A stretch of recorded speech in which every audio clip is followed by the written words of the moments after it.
Kenmore City Council is now in session. Would the clerk please take the roll? Councilmember Culver. Present. Councilmember Marshall. Present. Councilmember Sassen. Here. Councilmember Shrubnik. Here. Councilmember Lutsis. Here. Deputy Mayor O'Kane.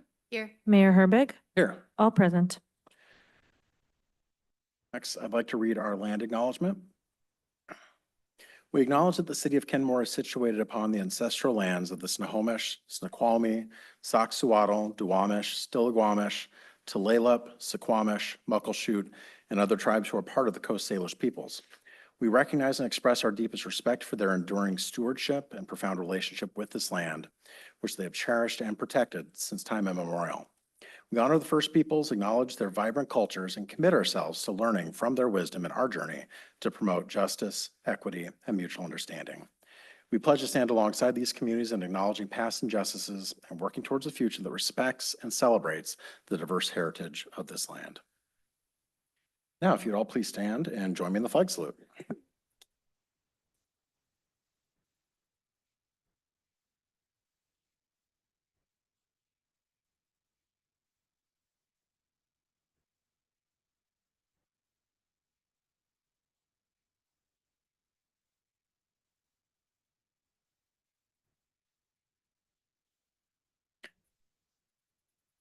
City Manager, where is the fun? We had such a fun time today. So today we held the first ever day of service at the city of Kenmore.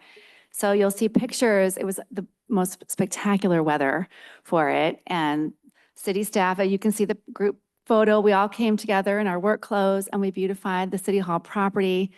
We did all kinds of jobs. I got to work on cleaning the front steps and weeding. So many people did so many different jobs, and there were 49 participants, and we calculated 98 hours of service that were put in. So as you can imagine, our public works crews, they were to try to do that work. It would take them a long time. And just really grateful to everyone who participated, and we look forward to doing this, making this an annual tradition here in Kenmore. Wonderful. I walked by what was happening, so. It was Oh, you fun to see. did? Yeah, no, I walked by and I thought I saw a random person pruning our trees, and I got a little concerned until I realized it was one of our employees. And then I remember what was happening today, and I was like, okay. That's great. But yeah, no, great event. Yeah, thank you. That brings us to public comments. We want to welcome everybody to the council's meeting. We ask you to direct your comments to the mayor and the council. Folks are going to have 3 minutes to speak. Please state your name and city of residence and keep within the allotted time to make every person feel welcome and safe here. Please refrain from booing, clapping, heckling, yelling, or other interruptions. Please note, under Washington state law, public comment time may not be used to support or oppose candidates or ballot measures. Thank you for keeping your remarks focused on city business. The meeting is recorded for transparency. Thank you for being here and sharing your input respectfully. Clerk. Thank you, Mayor. We have one guest on site and 2 guests signed up online, though I don't see them with us yet. Caitlin Sullivan.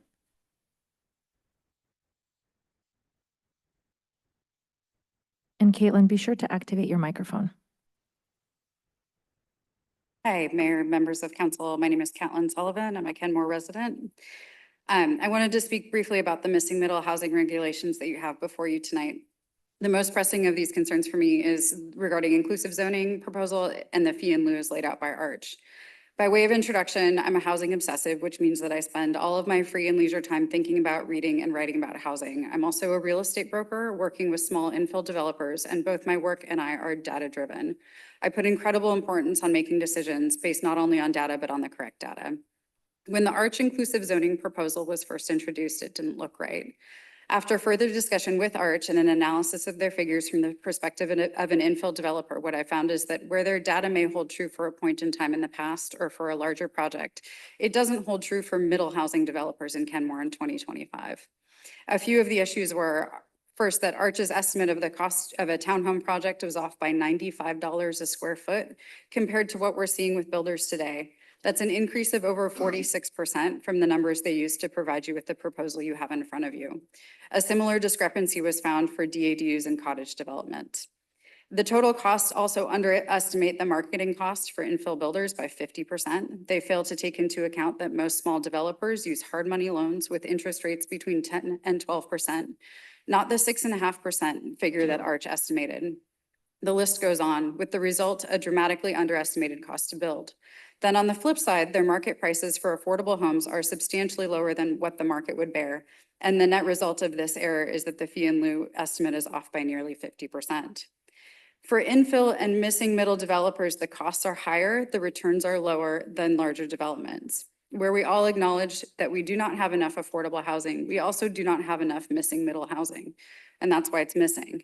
82% of the housing sold in 2024 was affordable only to those making over 140% AMI in Kenmore, and the only housing types in Kenmore serving under 140% AMI were manufactured townhomes and condos.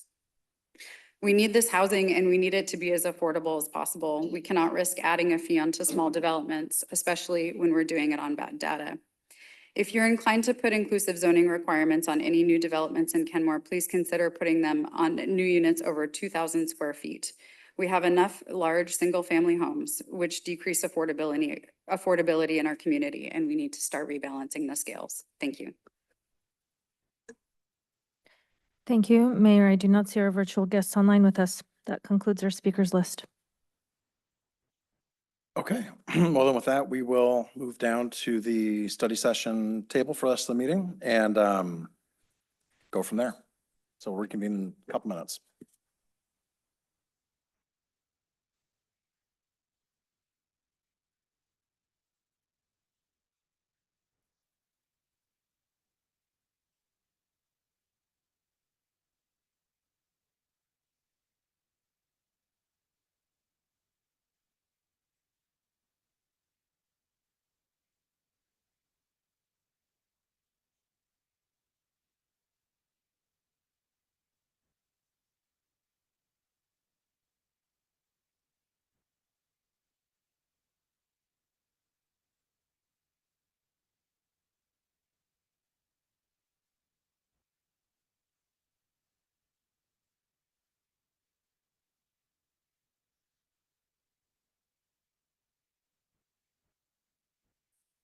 All right, our first item on the study session agenda is a draft urban forest management plan presented by Environmental Services Director Richard Sawyer, Climate Action Plan Program Manager Nina Rasmussen, and Facet Consultants Kim Frappier and Deb Powers.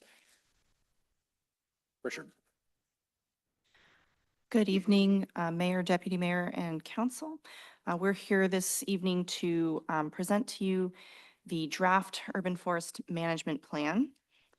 Just to remind you all of what this is a implementation item that was identified through the climate action plan as well as the climate action element of the comprehensive plan as a way to strategically look at preserving and growing our local canopy in a holistic sense and over a long-term period of time. So we are here tonight joined by our Facet Consultants, Kim Frappier and Deb Powers. They will be giving a little bit of background on the process that was completed for this work. And then we will go into where we would like your feedback in this critical juncture.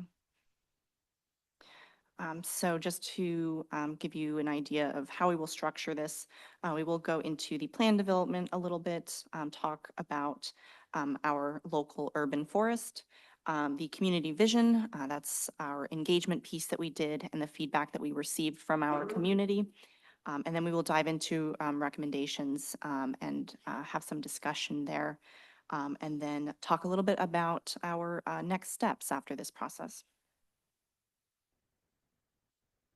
So just to set the stage as to what the Urban Forest Management Plan, or UFMP, is and does, this is again a high-level guiding strategic document. It provides an action plan and a roadmap in order to move us forward and be strategic in this work. It does provide some general code guidance. But most importantly, it provides us the data and the tools in order to develop some of these more specific projects down the road, and hopefully not too far down the road, we'll be starting to implement this relatively soon. What this plan is not, however, is a document that provides specific code updates and code recommendations. And it also does not provide detailed project plans that are ready for implementation. With that, I'll pass it over to Deb.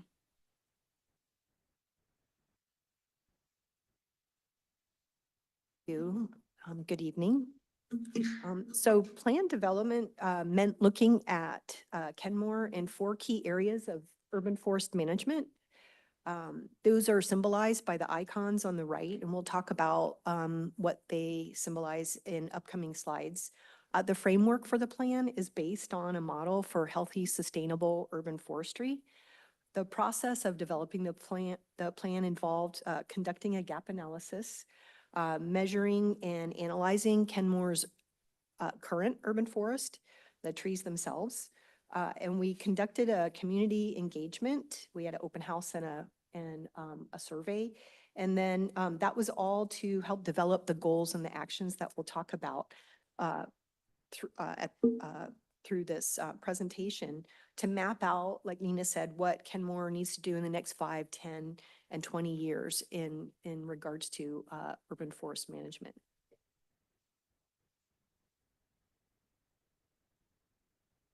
So in all that analysis, gap analysis, and looking at the current urban forest, what do we find?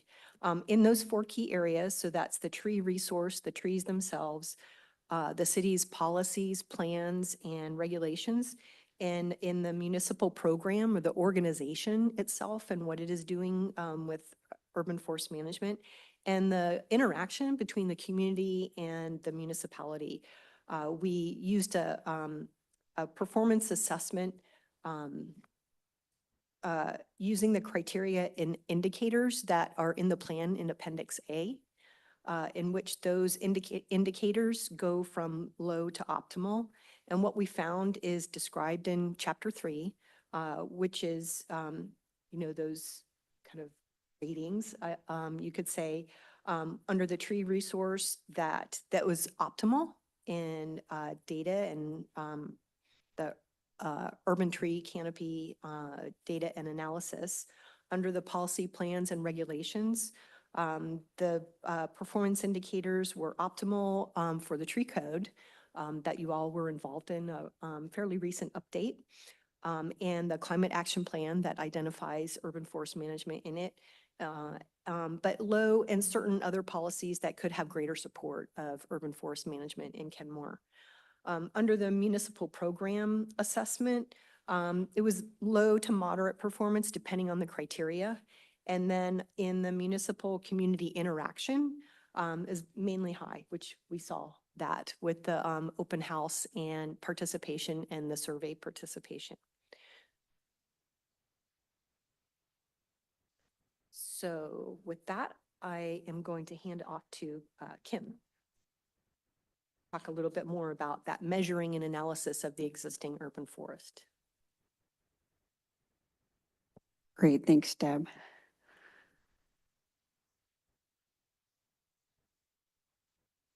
So as most of you probably know, Kenmore's urban forest includes trees that are both on private and public land. So all of our public rights-of-way, city parks, as well as private residential, commercial, industrial properties. And so what we did to inform development of the plan was to conduct an urban tree canopy assessment where we looked at total canopy for the total land area of the city, as well as potential plantable area. So where can we look at putting in more trees? And so we did this at various scales, looking at canopy by land use zones, census blocks, and watershed subbasins. We specifically analyzed canopy and potential plantable areas through the lens of climate resilience and social equity. So for climate change resilience, we specifically looked at data specific to carbon sequestration, urban heat, and flooding. And to assess equity components, we analyzed data pertaining to health, safety, and economics, primarily looking at income. Detailed methods and findings of this analysis are found in Appendix B of the draft plan, as well as summarized in Section 2.1 of the plan itself.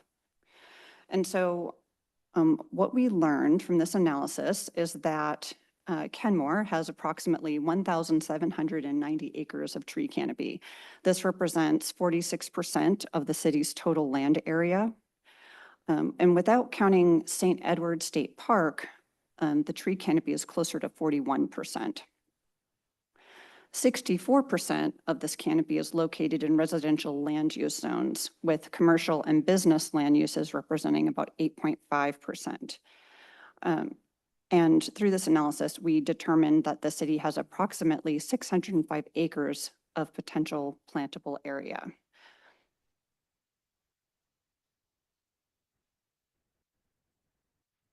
So to support the city's efforts to prioritize planting efforts where it is most needed to address climate resilience and equity, we developed a GIS-based analysis and tool that took the potential plantable areas and developed a ranking system that equally weighted the climate and equity variables of urban heat, flood risk, economic equity, and health equity. The ranking is based on a scale from 1 to 10, with 1 being the lowest priority and 10 being the highest priority. And so the map that's shown here depicts plantable areas within public lands and rights of way. And the highest priority planting areas are shown in the darker purple colors, and the lighter areas are in lighter shades.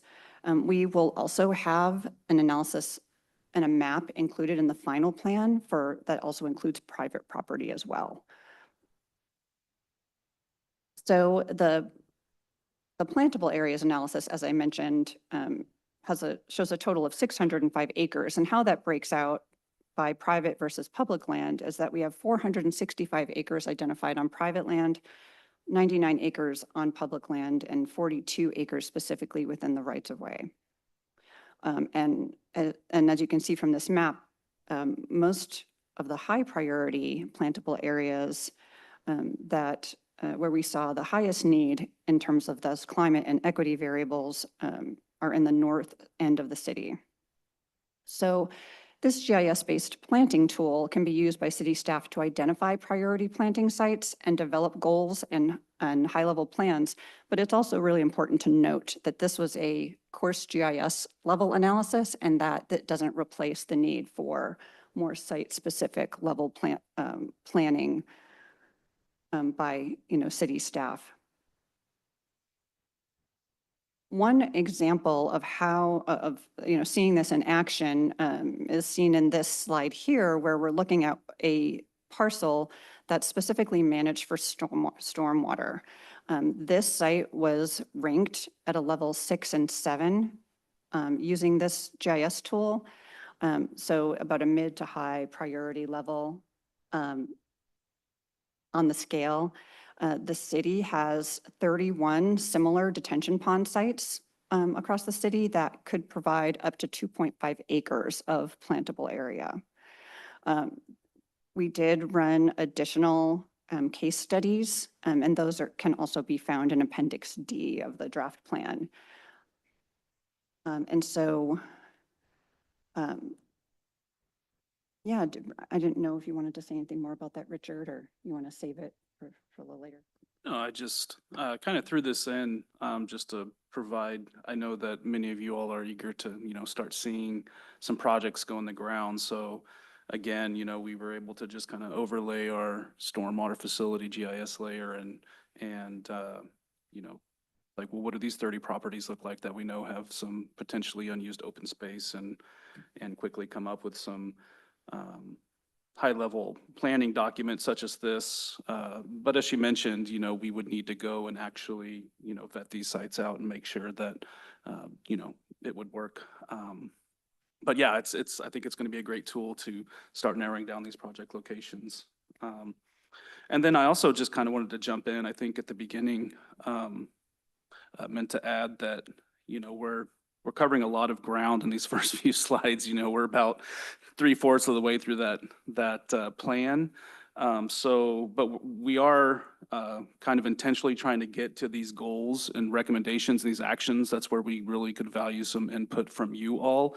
But I do want to let you know, if you do have any questions about the process or some of the material that we've covered so far, we're almost to those actions and goals. We're gonna have that conversation. So feel free to let us know if you've got any questions on what we talked about so far, because I think next slide, we getting into goals, Yeah, right? we're almost there. Yeah, so feel free to jump in if you do have any questions. Yeah, before we dive into the recommended goals, we just also wanted to speak a little bit more about the community engagement findings from the survey and the open house. So we had 102 responses to the survey, and we had about 45 attendees at the open house. And I recognize some faces here, folks that attended, so that was great to meet you. And so the questions and activities were designed to specifically solicit feedback on the 4 sustainable urban forest elements that Deb mentioned earlier. And so I'll just go ahead and cut to what did we learn from the community. So we heard that 54% of survey responders felt that Kenmore should establish an aspirational tree canopy goal versus a no net loss or a decrease in tree canopy. They also expressed a desire to prioritize planting in areas with high urban heat and to address equity, as well as to preserve mature trees in the city. In regards to city regulations, the survey and open house results revealed the need essentially for more public education. And there was kind of a mixed response there. Based on the survey, nearly 1/3 or 28% thought the current tree regulations were too strict, while roughly 15% thought they were just right, and another 15% wanted to see them be even more, even more restrictive. Thank you. In regards to the city's role in urban forest management, 60%, 60 of survey respondents somewhat or strongly agree that the city should support and incentivize more tree planting on private property, such as through free tree giveaways and vouchers. The overarching sentiment expressed by participants was that the city on the whole efficiently manages public trees. And that was carried through both in the survey and the open house.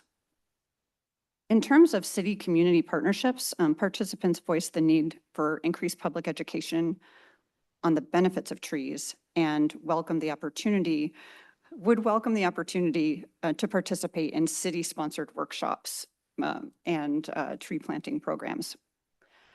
So additional information on both the survey and the results of the open house are found in Appendix C and D of the plan. And so with that, I'm going to go ahead and move on to the recommended goals. So the recommendations were based on the gap analysis, process and performance evaluation, the community feedback, as well as the geospatial analysis. The 4 overarching goals were developed based on the urban forest management elements in that the sustainability framework. And these include Goal 1, maintain and enhance citywide tree canopy cover. Goal 2, strive for clear and effective city codes, standards, and policies to support long-term urban forest health and maximum benefits. Goal 3, use data and best management practices to inform public tree management decisions and work plan development. And Goal 4, continue to foster collaborations with a diverse community of stakeholders and organizations involved in urban forest and environmental stewardship. And so each goal presented tonight has a series of recommended actions. And we will be sharing a snapshot of those this evening with you, but the complete list of the goals the actions for each goal, as well as estimated resources needed and a timeline for implementation is shown in Appendix F. Tonight, we are specifically looking for council direction to establish the city's urban tree canopy goal. And for this discussion, I am going to turn this back over to Nina and Richard.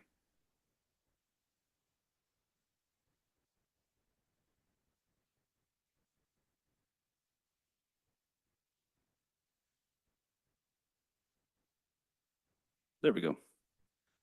Yes, thank you. So again, as I just mentioned, we can start diving into this goal setting. And with the first goal in particular, setting this kind of basically the overarching, total tree canopy goal for the city.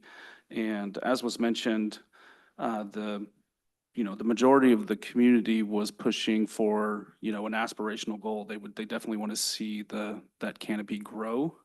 And so that 50% was something, again, would be very aspirational. When you look at these numbers, I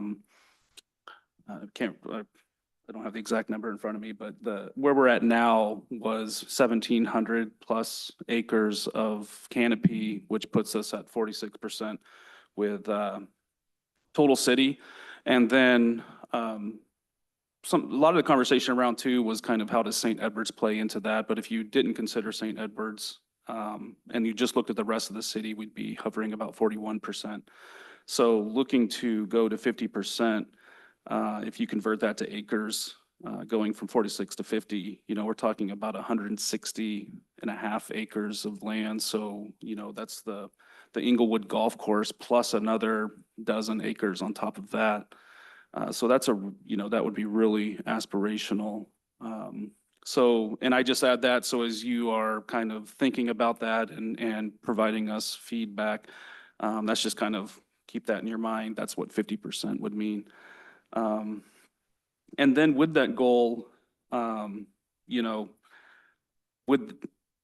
it's a lot of work to implement that. Just to, if you gave yourself 20 years to do that, we would be having to go and tackle 8 acres a year. So we would have to go and do projects about 5 of city hall sites every single year. And then those are stacking on top of each other. And, as you do a project and move on next year, now you're still working on last year's, getting it established, watering, taking care of maintaining plants and getting those established. So, just, as we have that conversation about how aspirational we want to be, keep in mind that, I know it's just a number, but that there's a lot of work behind that number. So I would think of, I want to set a good aspirational goal, but I also want to be successful and actually set achievable goals with this plan. So I think, we can still aim for that 50%, but let's think about, how much time is needed. These trees grow very slowly. It takes decades for them to get established. So maybe being, a really reasonable in that time frame that's established. And I don't know if you want anything else to that, we can dive right in. And then, as I mentioned before, I know we've kind of thrown a lot at you. So if there are any kind of questions leading up to this slide, let us know as well. And are we just gonna take it one at a time, or? Yeah, start with goal 1. So yeah, we will go ahead and open it up to discussion regarding the goal before we jump into any of the other recommendations listed out. That's Councilmember Shrubnik. I'm trying to find that table that you had in here with other cities, and I know it's in here. I can't find it.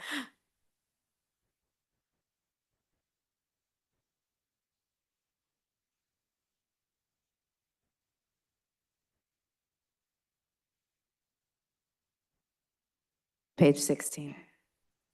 Oh, I'm sorry. Oh, okay. It is on page, well, it's on Page page 16. 616.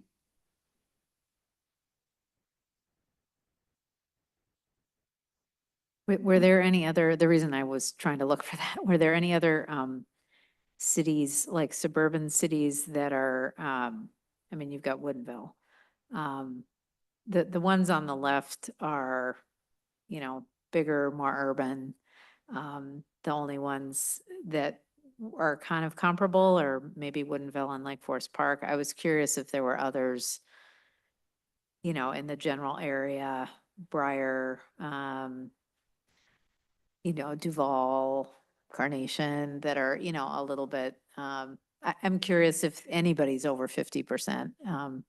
Is that kind of the outside, the stretch goal for everybody, or, yeah? Issaquah is at, it's thereabouts 50% as well. And Park. So, right, so there. One thing I did want to mention too is that canopy gain does not always result from planting right away. That it takes usually 8 years average, 5, 8, sometimes 10 years, depending on the tree, to even if you were to do, say, canopy assessments every single year. You wouldn't see any measurable results in canopy cover in like 5, 8, 10 years. We do get a lot of canopy growth or canopy cover, measurable canopy cover from natural growth of existing trees. So there's a lot to be said. The other side of planting is also retention.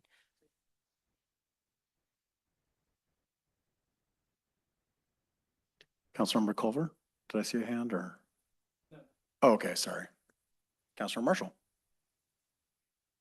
Thank you. This is great. I don't think I've seen a presentation like it to the extent that we're developing canopy standards. It's amazing. The canopy and the nature to me is what makes Kenmore Kenmore.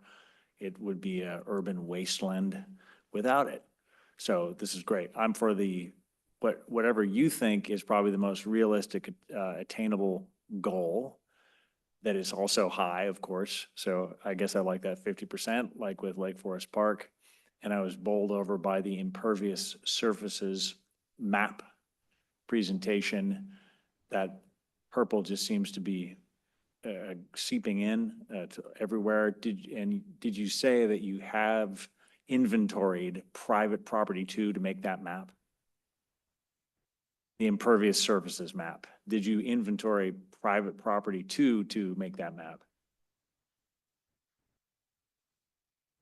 We were actually given the impervious surface GIS layer from the city. So. Yeah, so that- we actually calculate that when we conduct aerial flights, and we do those about every 2 years. So that, yeah, so we get, you know, they've got methodology that they can really pull detailed impervious surface information from. That's the whole, then that's everything. Yeah, that's pri- everything. Okay, it's an Yeah. overhead look. Yeah. Okay. Yeah, I had another question related to that. So private property is included. Yeah, I'm just looking forward to see how we can best create regulations or even an interdisciplinary collaborative look at our housing policies, our development incentives, and at the same time balancing that with trying to keep those impervious surfaces down so we can avoid heat islands, we can avoid inequity, we can encourage a strong environment. Thanks, you guys. Deputy Mayor? I echo Councilmember Marshall, and just looking, you know, as we're looking at this, as we set our goal, I like the aspirational goal, and maybe it's a longer term goal than 20 years. But what we could mark as Ms. Powers brought up, it takes 8 years for a tree to even have a measurable impact. Looking at like the number of plantings that are taking place, setting us on the path towards the goal is something that I think we could have some wins through. In addition, I think that when we look at, just looking at Lake Point here, you know, there's how that's developed. And then when we look at our parking lots and other spaces as a city, if we can set ordinances that ensure a certain amount of tree cover are required for all building. Because that's the path that we're going to be able to reduce those heat islands. You know, I look at parking lots everywhere where we could have more trees. So I think it is we want to have wins. We don't want to, try and force 100% of our time planting trees as a city. We have a lot of obligations in addition to that, but I think we can set ourselves up for success and spread the work, private, public, throughout the city. Where we are fortunate is we have a lot of land that is redevelopable and can be done very mindfully. So thank you. Councilor Sessom? Two things. Can you estimate for us what kind of growth we can expect over what kind of time frame from our existing trees? Just talking about the back end of preserving our big trees, what can we expect to see over 10 and 20 years in terms of coverage? From existing trees? Yeah. Could you turn on your mic? Sorry. I have a second question after that. Yeah. Yeah, I mean, I think that it definitely depends on the types of trees and where they're located. We haven't done necessarily a species composition assessment on on natural areas or large forested tracts as part of this planning effort. We do recommend it as a goal to set, that there is that analysis done to better understand some of the other larger public natural areas that would help inform an assessment like that. I think, when we're talking about trees in the more built environment, street trees, that are growing with a lot of constraints, we tend to see slower growth, and less growth in similar species that might be planted in those conditions because they don't have the same, root volumes available to them to grow to their full canopy potential. So, yeah, so I guess there's a lot of, I guess I don't have one definitive answer for you, but I think that that could better be, estimated with a better understanding of the forest composition, understanding, in your natural areas and.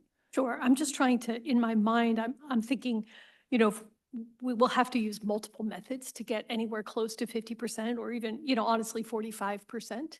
And it would be of use, I think, in terms of informing our tree regulations in the city to get some general sense. Are we talking about over a 10-year period, maybe 1% increase, or are we talking, less or more than that? I'm kind of just looking for something general. You don't have to answer today. I just feel like it would be useful moving forward if we had some idea of, given, what does a cedar do? What does a Doug fir do? What does a big leaf maple do if we leave it be, So I'm curious about that.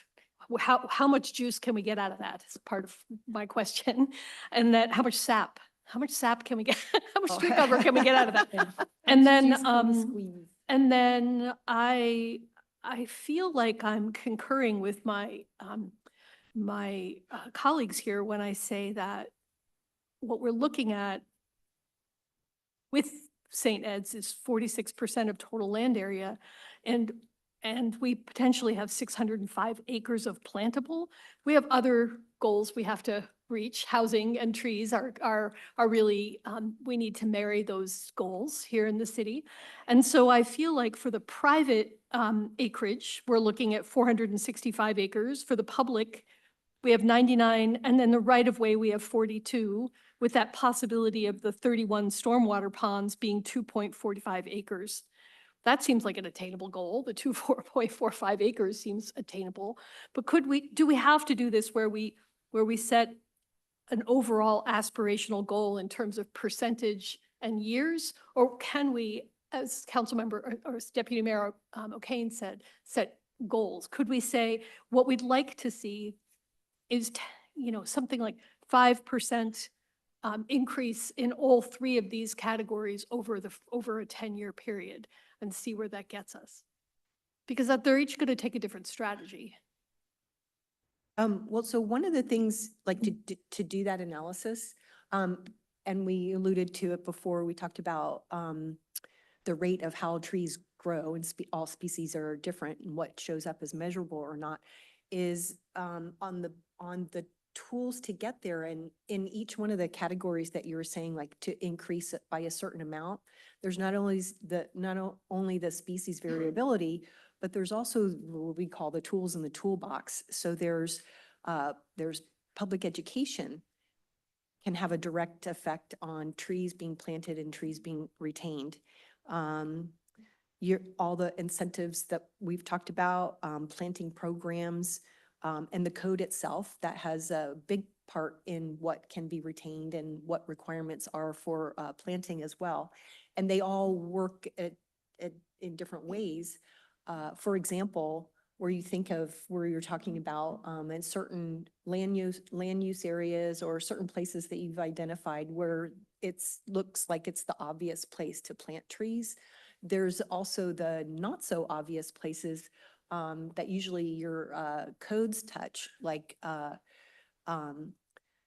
say like in multifamily or industrial commercial land use where you practically have almost 100% lot coverage except for your buffers, where there's planting on rooftops and how your codes can support that. So all of what we are looking at as far as it's not just impervious and canopy cover or like areas that are ready to plant, because canopy can cover over impervious. So it's pretty complicated to do that analysis because of all the variability across all those different tools in the toolbox. But we could certainly look at, there's case studies of cities that have set canopy cover goals that are higher than their existing, and the rate of canopy cover, the trends of canopy growth that occur towards that. And I like to refer to, with Nina and Richard, we talked about the wash, rinse, repeat cycle, where there's, you're on cycles for the urban forest management plan, like 5-year, looking at what goals you've achieved and what were the barriers to achieving them. Same thing with your canopy cover assessments, where you're looking at very specific areas of where there was canopy growth and where there was canopy loss.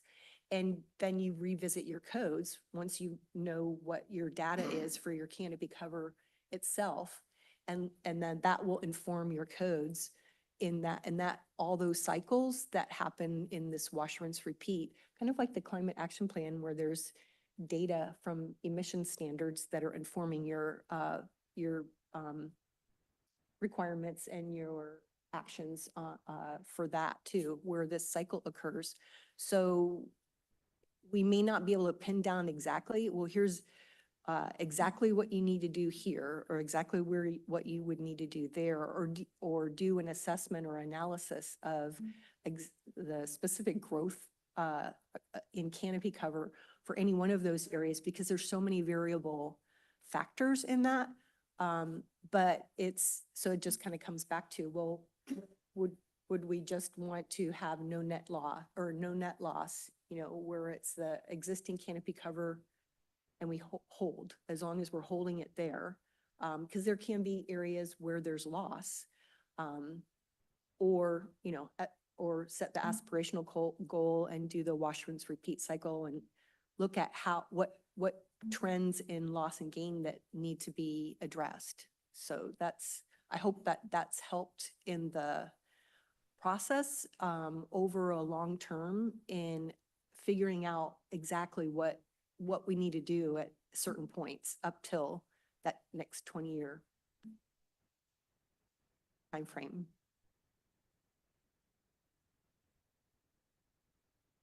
And I think we also, in one of our goals, we're setting that reevaluation, I think every 5 to 10 years 5 years would be, I guess, is that kind of an aggressive goal? Is there any point in doing it in a shorter amount of frequency to get more data if we want to tackle, if we want to see where specific canopy cover is changing, or is 5 years kind of? I think 5 years is pretty early to just in terms, it might be a 5-year timeframe, I think is good for evaluating general program Yeah. success. but in terms of, you could look at canopy cover, you just might not see very much change in Sure. that first 5 years. I mean, one other thing I just wanted to add that, that several local cities are starting to do is to develop specific canopy cover goals by their land use, acknowledging that different land uses are going to have different development pressures. And so that is something that, that we're seeing across the region. We haven't gotten there yet, but it is an action for this urban forest management plan for the city to take on in the future. So the goal for tonight and for this for this initial UFMP is to set the citywide goal, but then to take up doing a refined goal setting exercise where you would actually set different canopy cover goals for like public facilities and parks versus your, residential land uses. And especially with middle housing coming online, that'll be important to consider. And so, what doing it by land use does is it recognizes the development pressures in the different land uses and helps you to calibrate, which land uses can actually carry more canopy, while also recognizing the really important analysis that was done as part of this work around urban heat islands in our more densely developed neighborhoods. What are the creative strategies that we need to use in terms of street design or parking lot conversion and that kind of thing, to try to get canopy cover over our impervious surfaces. Councilmember Lutz. Yes, thank you. Could you remind me, do we have historical data on sort of the trajectory of our urban tree canopy? Are we seeing increase over time, decrease, or is this just a snapshot and this is where we're starting?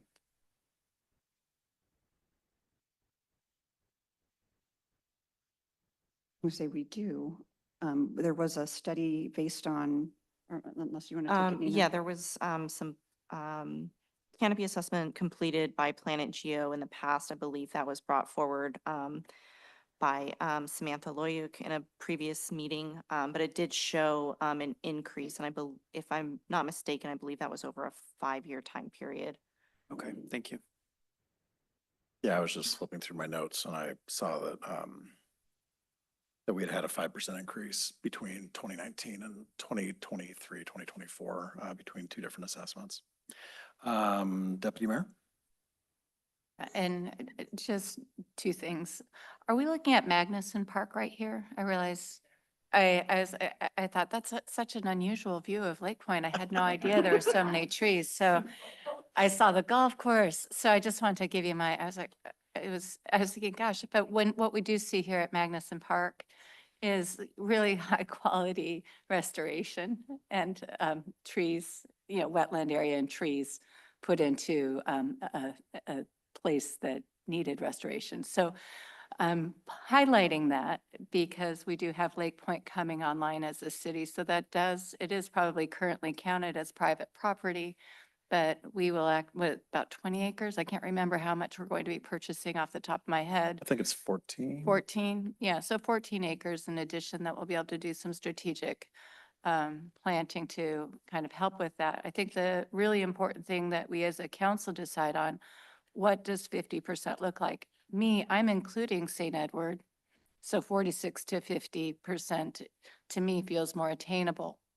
I think it is important to go ahead and include the city-wide boundary as we're looking at this, but we have an area that's very dense with canopy, and then we've got others, as mentioned, with differing uses that we'll have to look at and determine how best to meet those goals. So I see a 50% aspirational goal based on 46% as something that would be worthwhile for pursuing and saying as our stated goal, whether and wherever we come to terms on what that timeline looks like with the rest of the plan as we come together, I think is something that we can do. But yeah, seeing all that green on Magnuson Park made me think, oh, Lake Point could look more green too someday. Okay, thank you. Councilmember Shepik? Thanks. And before I forget, I just want to say this was a great report. I thought it was amazing. It was clear. I loved the GIS piece. I thought the way you did equity with the four ways that ultimately ended up with the map with the purple, the PPAs, the potential planning areas. That was great. And I look forward to seeing the residential piece of that as well. And I concur. I mean, our community talks about Lake Forest Park all the time.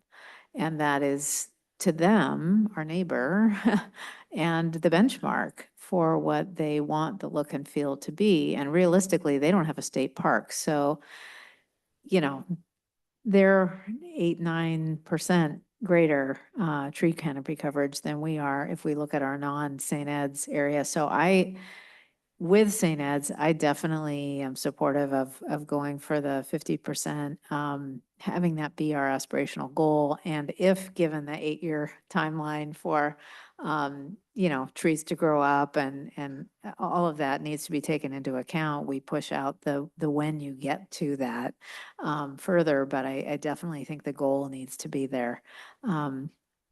And on that note, and Richard, you mentioned this too, I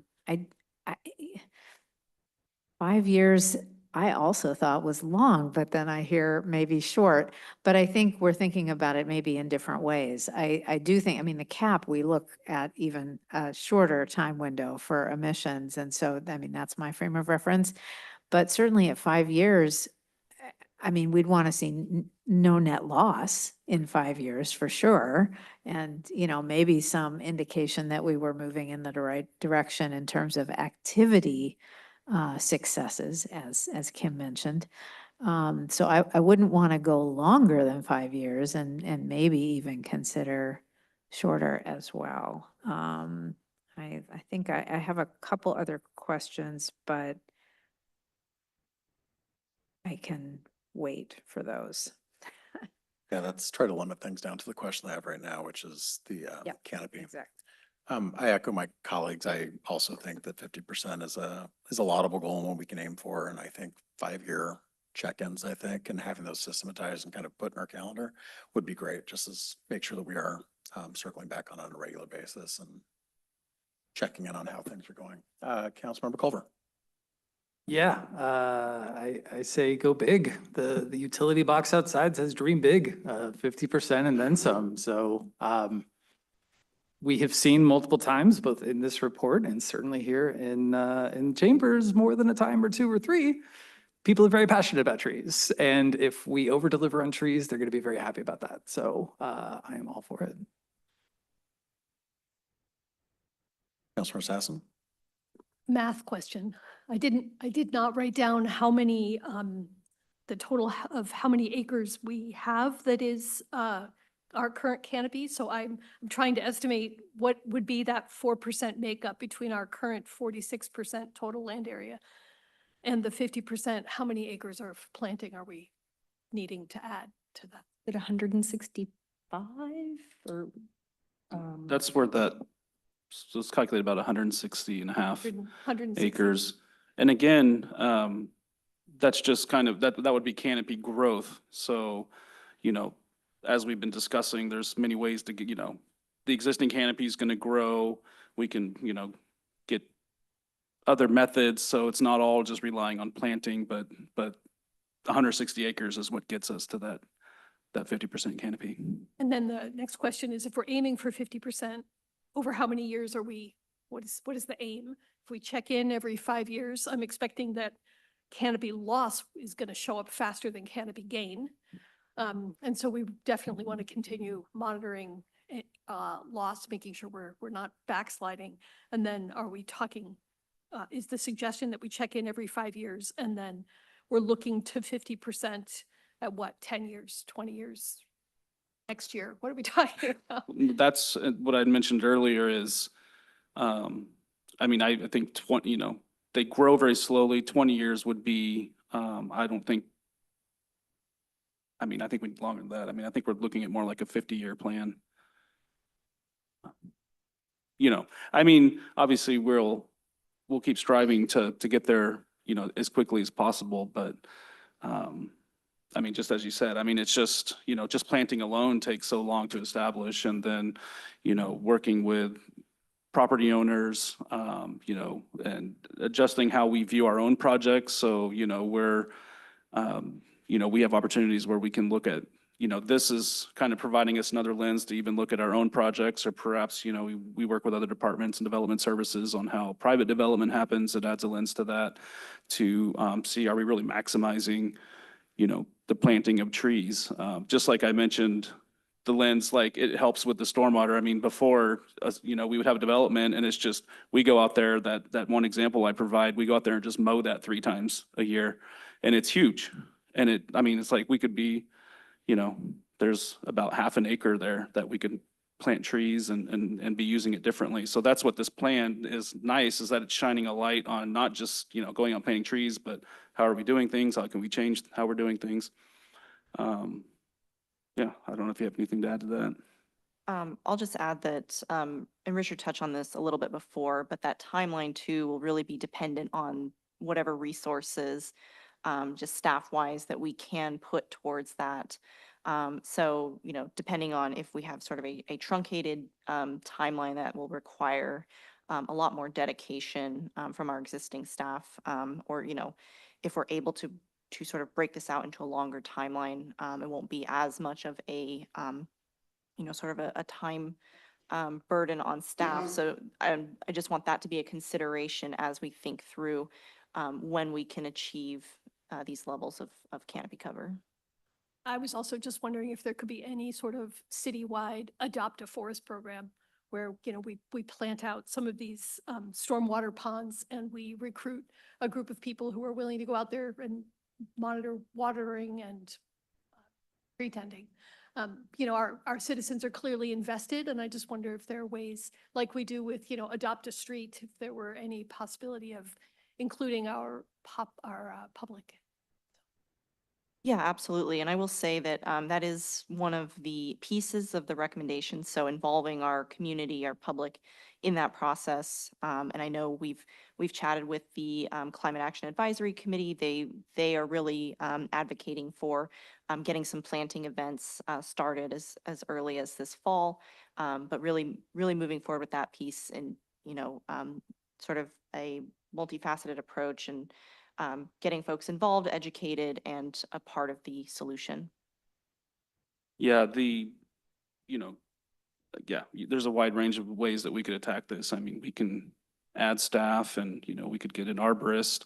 You know, I think that arborist would need to be more of like a program project manager who is also an arborist, because they're going to be having to, you know, manage a team that could do this kind of work. But I would really kind of hold off on, you know, jumping towards those decisions. I think we've got a retreat coming up where we've got some really challenging budget questions to talk about. So, you know, this can be part of that conversation, but I would definitely wait until we have that conversation too. I think, I'm sure Stephanie's probably nodding over there. Yeah. So. Deputy Mayor? Yeah, just on the volunteers, we've had some successes with volunteering and tree planting. I think just or east of Plahuades, we've got some wonderful plantings over, on Swamp Creek. And then we've got another area, I can't remember who did the plantings, but we had some volunteers doing it. Just, we've got a great community, wonderful team. I think engaging the community is a really beautiful way, Councilmember Sassen, to ensure that this happens, because it's a way for people to get their hands on a tangible thing they can do to help with environmental stewardship and climate action, and something they can see grow. So I'm really glad you brought that concept forward. And I'll just, I'm not trying to be the naysayer. I'm 100% behind this, but just managing volunteers, again, it's resources and staff time. And, you know, a lot of these projects that you see going on, you just need to remember, like, I mean, it's several year process to get these trees and these plants established. You know, it's kind of fun to go out and do the planting, but then it's the next year coming back and pulling invasives and weeds, making sure they're watered through the dry season. I know everyone kind of jokes about the rain, but we're actually a drought climate here during several months throughout summer. I mean, I'm sure you can speak to that. It's just, there's a lot more involved in that first day where you just go out and plant. It's several years of required follow-up. So again, I'm kind of, Jennifer Gordon's not here, so I'm kind of like, I'm sure you hear it from her all the time. So just making sure that we're considering those as impacts as well. Yeah, I would just support that statement.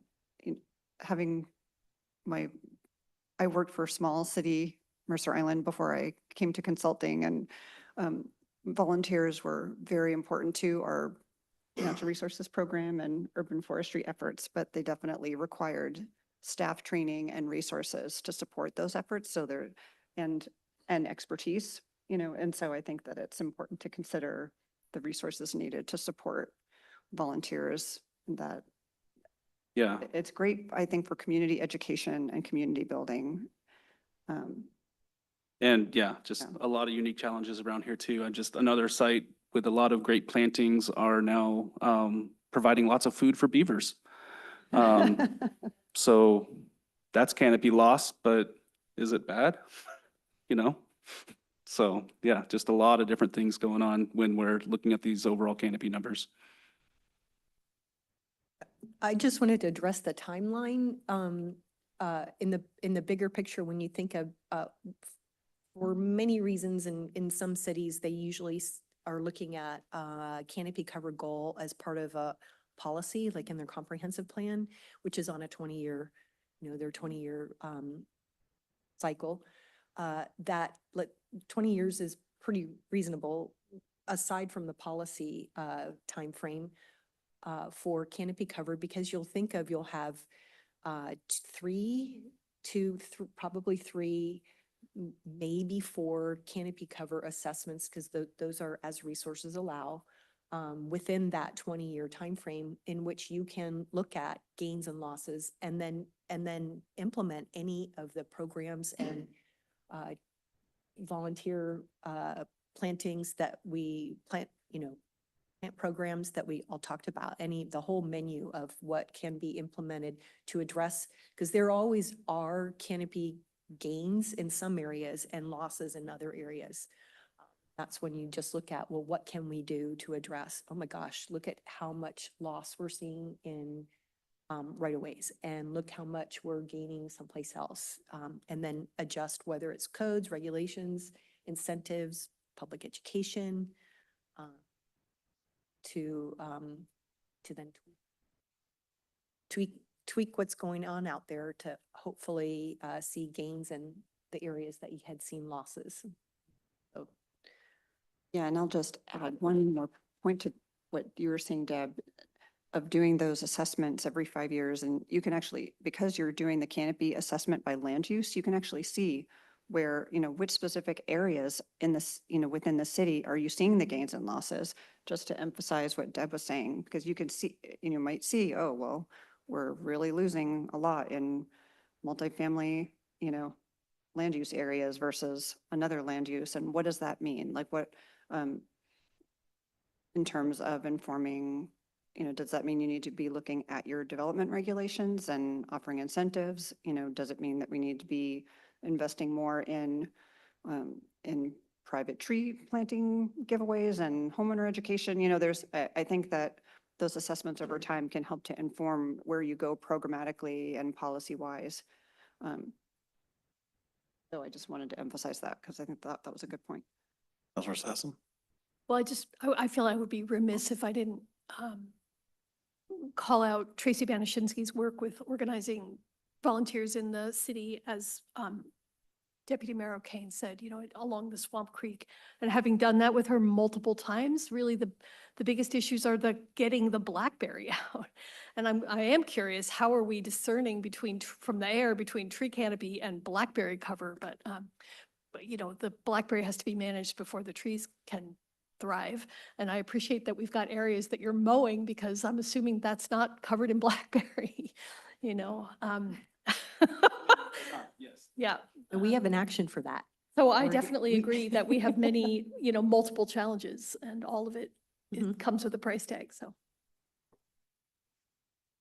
Councilmember Culver and then Councilmember Shrubnik. This is an in the weeds question, but I'm just curious about the drone surveys we do. I know there's photo, there's LiDAR, there's other things.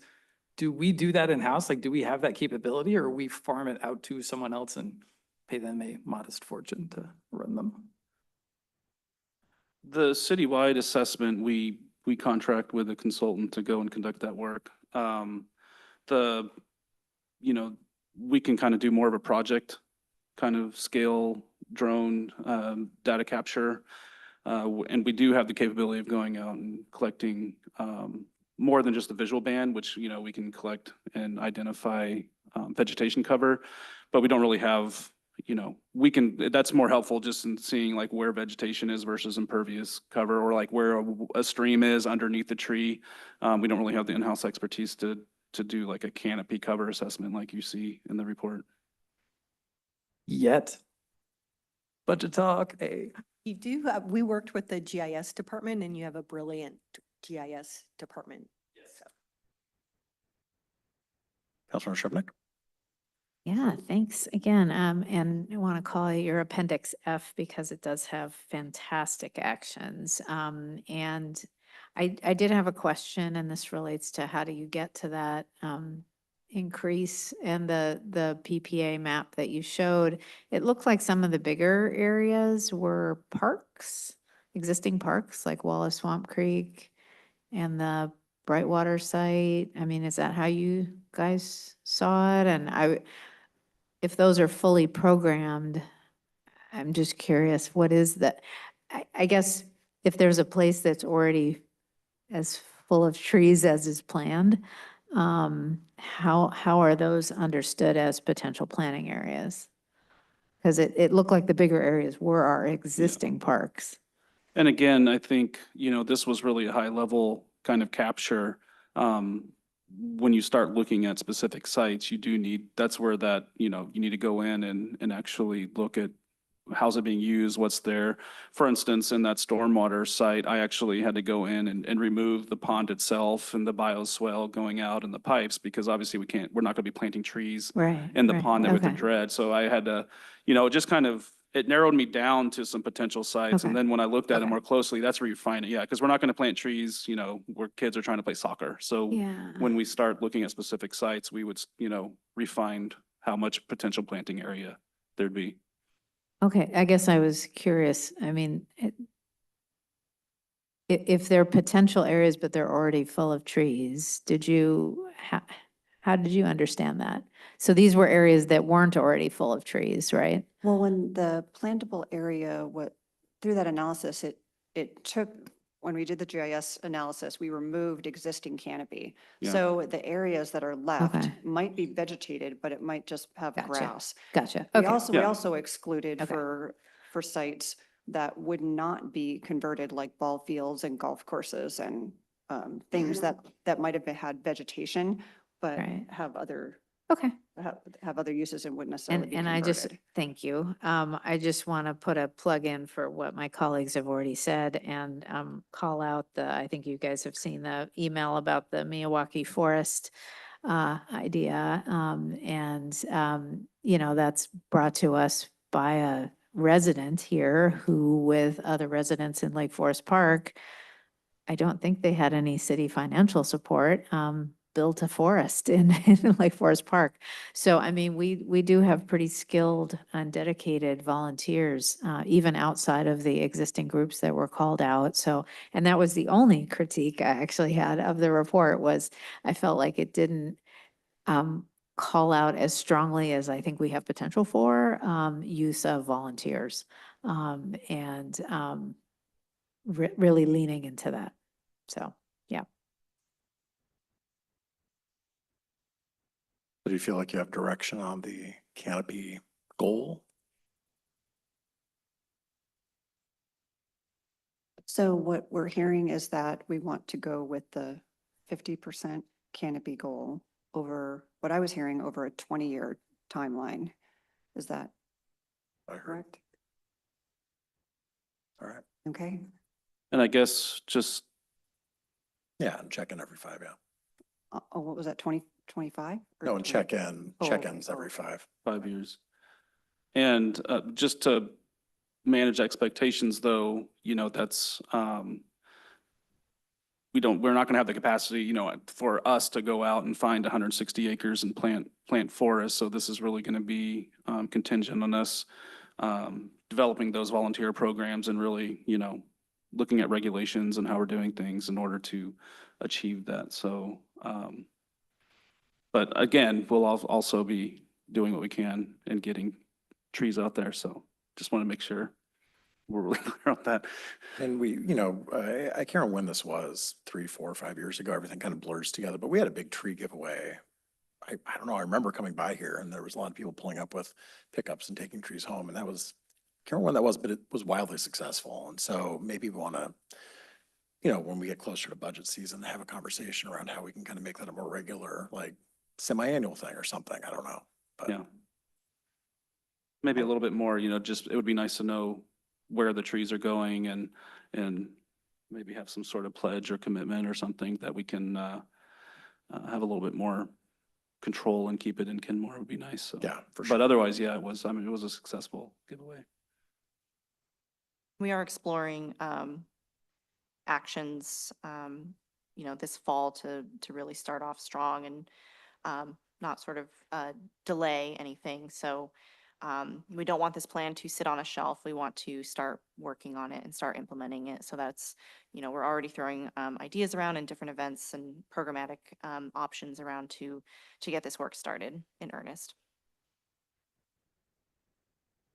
I think we've, you all have touched on several of the actions outside of the just first goal. So I think we've already hit a few other spots, but if there are other actions that you've read through or want to talk about, I mean, we can just bring them up. I don't think there's any particular order that we have to stick to.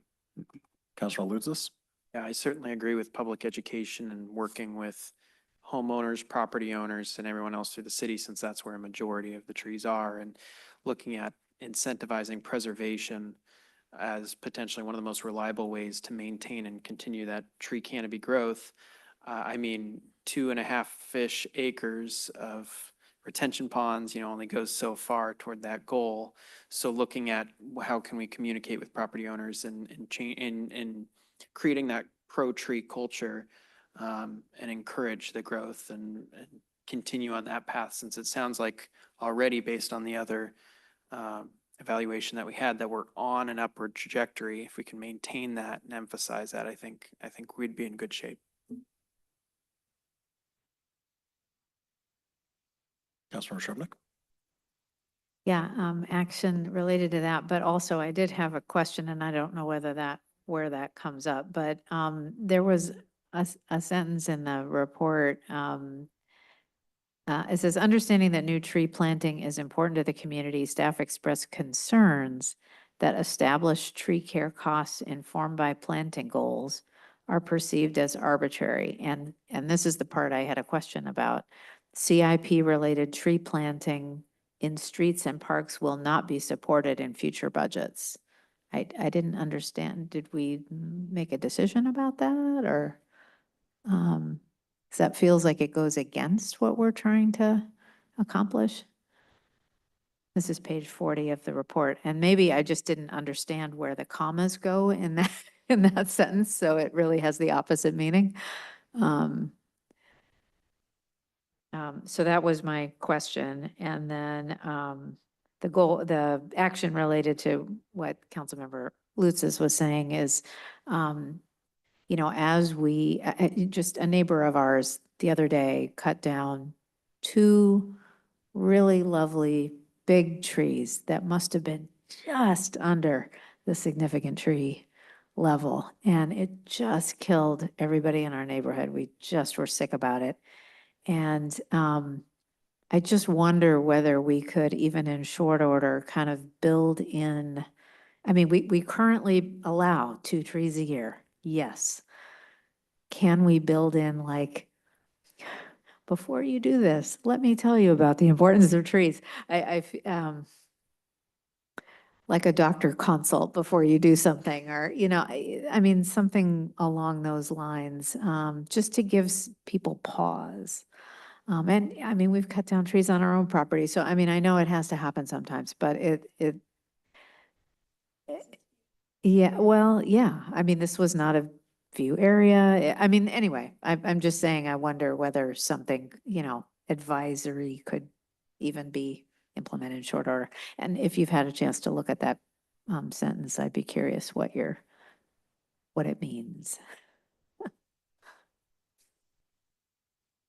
I mean, I don't know right now, but Okay. I mean, I know, when we interviewed staff and got different comments, we can go back and make sure that we're capturing that. And if we can maybe add some more context, we can do that. Okay, because I think we absolutely do want to do tree planting in streets and parks in future CIPs. So I just want to make sure that we do that. Okay, thanks.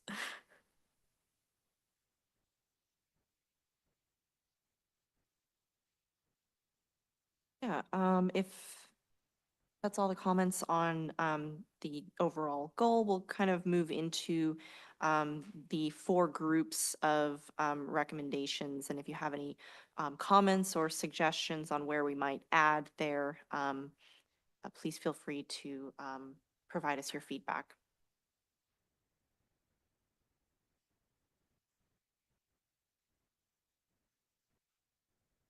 So a lot of the actions that we talked about tonight are in the plan. There are way more than what we're featuring tonight. So that's, we're not going to go through every single one. But the recommendations for goals and actions are in Appendix F in the draft plan. For the goal 1, that's maintain and enhance citywide tree canopy cover. That's where we've talked a lot about already establishing a citywide canopy cover goal. And some of the other actions that relate to that is that we talked about was targets, canopy cover targets and priorities by land use zones, and setting or assessing public natural areas. So we talked about natural area management and how to increase canopy cover there, and implementing a citywide tree planting plan. Many of these are already in progress or can be implemented soon. We tried to, in the immediate timeframe. And what I'm sure that council is really interested in is well, how much is it going to cost? Like, when can we do it and how much is it going to cost? Where that Appendix F outlines the resources by the $ symbol in there as well. So we pulled out actions that were the low-hanging fruit, but then also some that were took some more time or additional resources as well. So, and there are those that I think that's on, or in the draft plan on page 50. And this is where the performance was optimal, pretty much in the actions or under that goal. So in goal 2, that was strive for clear and effective city codes, standards, and policies to support long-term urban forest health and management or maximum benefits. This is where there was optimal on that performance assessment, optimal performance by the criteria and the indicators. And that, but there was low performance in certain plans and policies that were not supported by those plans or those policies. And there's examples of actions that go from evaluate and report on urban forest management plan progress. How are we achieving these goals? If not, what are the barriers to occur every 5 years on an ongoing basis? And that's at a relatively low cost. To the review and update public works road standards, that was with a little more investment in resources in the 1 to 5 year time period. That, and developing a street tree management plan, which we talked about a little bit too. That's an action that's at relatively low cost, but it's will take a little bit more time to get to that too. And a lot of these are also staggered, like considering resources for a lot of these that okay, we can't possibly do all of these in the next 5 years. So they were also staggered timeframes for that. So we'll just go to the third goal, unless there's reason to stop and talk or ask questions about the first two goals. Councilor McCulver? I mean, I know we're supposed to stay out of the weeds in a bit, but the feedback was resounding enough. I think the community deserves a shout out on this. 7 out of 10 folks gave us a D or an F on the exceptional tree spot, according to the survey results. And, you know, comments were certainly unanimous when it was here in the chambers. I saw some mention of this saying that some of that comes back to education. Like, we got to tell people and educate them, and maybe it's, you know, maybe it's moderated or whatever, but it didn't seem polarizing. It seemed very one-sided to me. So I guess I'd be curious to explore that idea a little further. Is that something we could elaborate on here? I think, well, from my awareness that the exceptional tree threshold for the size it was bumped up to a larger size from what it was a lower size trunk diameter. And what that is doing is basically it's protecting fewer trees. And then considering the existing structure of the urban forest, there may not be that many, that's like old growth trees. No, There may I- not be that many old growth trees. So it really begets the question like, well, is this really going to effectively be protecting a lot of trees when that trunk size diameter threshold is larger? I'm sorry, I need to step in. We didn't touch the DBH requirement. We actually have a smaller DBH requirement in like 90% of the city than Lake Forest Parks for an exceptional tree. We didn't touch that part, so. Well, that's so then maybe I'm mistaken in what my understanding that the citizens that came to both the survey and the folks with the open house, why they gave, you know, the low report card and their comments are aligned with it's not as effective. And It's brand new. I mean, it was just put into place, last year before, and so I think. Right. So that's what we heard, that it was reduced, the DBH. I would also add that, you know, we're providing you you know, recommendations through the lens of increasing the city's tree canopy. So we're going to be biased towards anything that is going to preserve trees and increase canopy. And then we'll develop our recommendations around that and provide those to you all for consideration. But then obviously, you know, you're looking at this through other lenses as well, with other development code and factors going on in the city, that you have to balance these recommendations with those recommendations. So I think, just to get to the root of the question, I mean, if you want to increase tree canopy, then yes, we're going to want to preserve exceptional trees, and we're going to want to have as strict tree retention codes as we can, and that will increase canopy. But now how that balances with the other factors you're considering is up to you all for, you know, future consideration. And if I could just clarify Mayor Herbeck's point, is you were distinguishing that 90% of the city wasn't affected.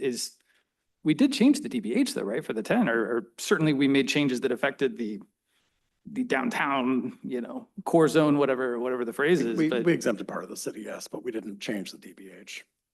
So it's that's right, thank you. over 30 inches is the exceptional tree definition, right? I don't remember off the top of my head. I know it's smaller than Lake Forest Park's definition of exceptional tree. Right. Well, that goes to this urban forest structure and composition in Lake Forest Park. Probably is a little different than more developed, more urbanized areas. And that's generally what it sounded like folks were not pleased with, that it's the size that it was, whether it changed or it was established for the first time. Yeah, it didn't that they exist didn't- before, so. Yeah. Yeah. So, yeah, I apologize. If I was. Okay, I just didn't want the public to think we Yeah. weren't shrinking or expanding DBH, Right. making it easier to cut down. Right. Well, I guess to clarify though, to be clear, like if we're exempting a whole downtown area, I mean, that does effectively lower it, right? It says there's no exceptional tree protections. Am I understanding that correctly? We could. Councilmember Sherman? Yeah, we could spend the rest of the night on this, and we have many times. So, and what we did ask for several weeks ago was, I just want to be clear and say it publicly, I mean, I asked in council comments to have this brought back at the retreat, and what we decided last week in our one-on-ones about the retreat is that it's, we're not going to bring it back to the retreat, but we are going to bring it back as soon as is feasible, to the council for discussion, the exceptional tree ordinance. I know John and I were in a coffee with council where this came up, and it comes up a lot. And we have had many discussions of it, and I don't want to take our entire night on just that. But we do, as a council, I think I speak for many of us, do want it to come back and talk about it more. Councilmember Culver? Last point, yes, don't want to spend all night on it. I am glad it is getting broached an hour and a half into the meeting. Thank you. Deputy Mayor, did you have your hand up earlier? I'm just gonna say, so we have significant trees and exceptional trees. So a pair of ordinances. I just want to make it clear. And I don't think we need to go much further other than there was a carve out for the downtown area that Councilmember Shrubnik mentioned we're going to be bringing back to discuss. But we had made a change, and people who are concerned about trees, I think, were most concerned about the fact that we had a more stringent standard for our ordinances and rolled it back. So we've heard that. So thank you. Well, and it sounds like it would be the action would be part of that process where it's just to analyze how effective the exceptional tree ordinance has been. That's, yeah. Okay, there's an action for that. Yeah, so I think oh, should I? on? Before I move on, I'd just like to say, I love that we're actually talking about a street tree management plan, because I feel like that's been kind of a weak spot for us a bit. I mean, I know for a fact we have a handful of dead street trees that have been sitting around for a couple of years in different parts of the city, and I walk by one every day on my way to coffee, and it's, like that's our lowest hanging fruit, I think, when it comes to being able to increase canopy as far as the city goes. And we just need to be as aggressive as we can with street trees. Plus, people love street trees and they make our sidewalks so much nicer. So I love that we're talking about having a more developed plan around that. Right, and almost hand in hand with that is the review and update the Public Works road standards. Because those poor street trees have a shortened lifespan because those are rough conditions out there, reflected heat, poor soil, compacted soil. So the way that they're planted has been for many, many, many years. Well, this is the way the Public Works street standards are. So that, to revise those to err on the side of what's the best management practices for tree health and longevity is, it's helpful We may with need that to have resource. We may need to have a discussion too around what types of trees we're planting in our street tree areas too, because I know there's some dissatisfaction with the pears that we have in some areas, and that maybe there might be better options for us, so. So go on to goal 3. And that's using data and best management practices to inform public tree management decisions and work plan development. So kind of along the same lines where we saw when we did the performance assessment that there were some with the criteria and the indicators that there were low to moderate, and definitely community feedback for support for public tree management. So the actions here, create an urban forestry working group. And that's something that could be implemented right away and be on an ongoing basis so that there's a little more cross collaboration between Public Works and planning and the Climate Action Group. So the goals are all coordinated and actions are coordinated. And then to support training and advancement, that's a little higher as far as the resources go. And that's an ongoing action as well. And then on the, Oh, I just unless wanted- we want to stop, yeah. I just wanted pause to there. mention really quick as well, one action item that's not on here, but that is included in the plan that we're currently working on is identifying those exceptional trees as we've been inventorying our right-of-way trees, That's as right. well as any that might be close to that threshold so that we can kind of keep an eye on those for future care and protection. So just wanted to make that known that we are keeping tabs on those specific trees. Councilmember Culver? And are we going to be able to keep tabs on the exceptional trees that came down? I know there was one just a couple lots over here as part of the Holt. Are we going to be able to have visibility into that? Is that something we track? I don't believe that's something that we are currently looking at, just because this was in the bounds of the current street tree inventory that was performed by our interns this past summer. But that is something that we could potentially do as a future item.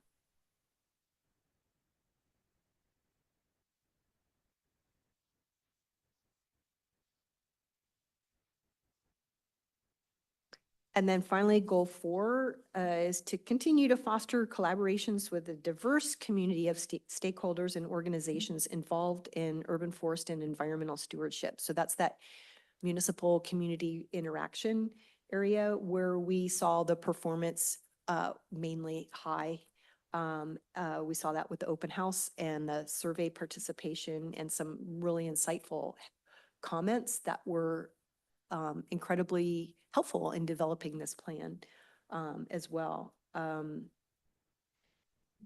then some of the specific ideas that we heard, especially from the community, was to sponsor tree pruning, maintenance, and planting events or workshops, and provide written public education and public education on tree care and other arboricultural concerns. So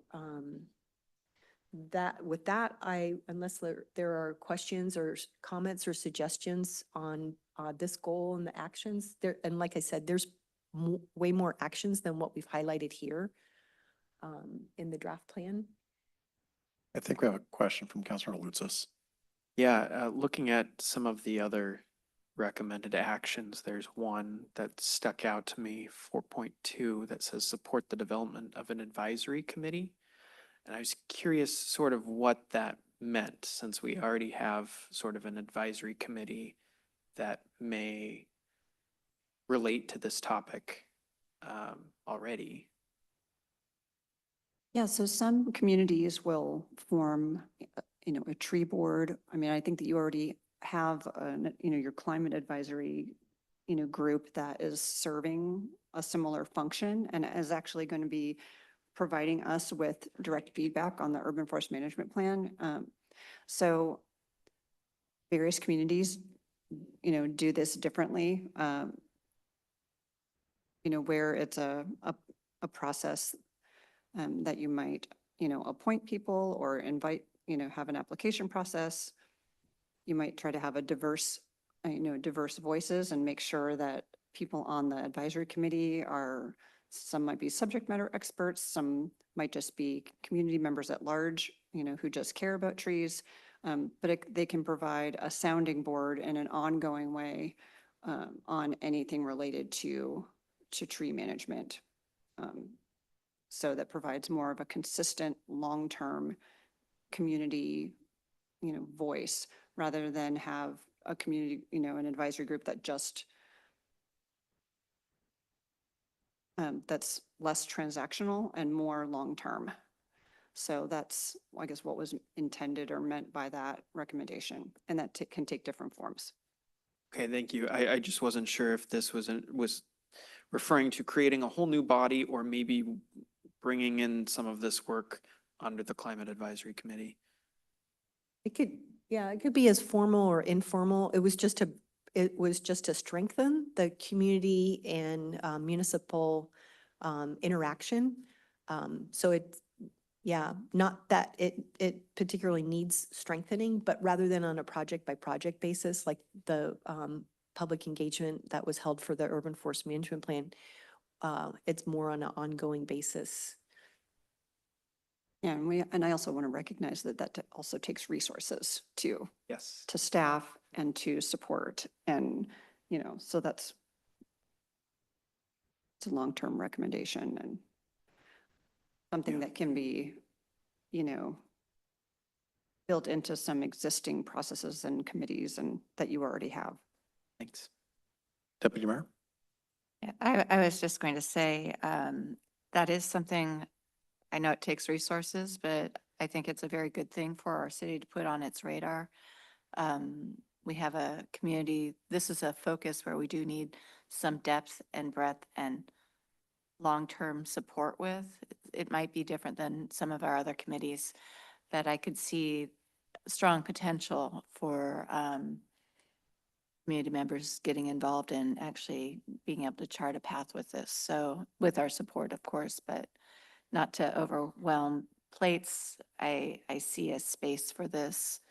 And I've been impressed and happy, at least on the council, and I think our council has been, with our community engagement on each of our committees that have come up. So I'm thankful for those places that we've been able to give our community opportunity to contribute. So thank you. Another way that that can happen too is, rather than an entire committee, but is, do you have a Parks Board? Okay, I'll take that back. So sometimes when there is someone who has urban forestry expertise that's a member on the Parks Board, then they're providing that liaison between urban forest management and between the municipality and the community as well. But I'll retract that. There's lots of ways, not just a full-on formal board or committee to do that. And it's certainly not in an area that was needing a lot of improvement.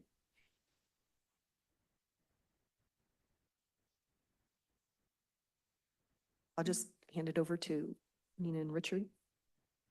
Sure. Yeah, so we're all taking notes like mad here, lots of comments and feedback. Thank you very much.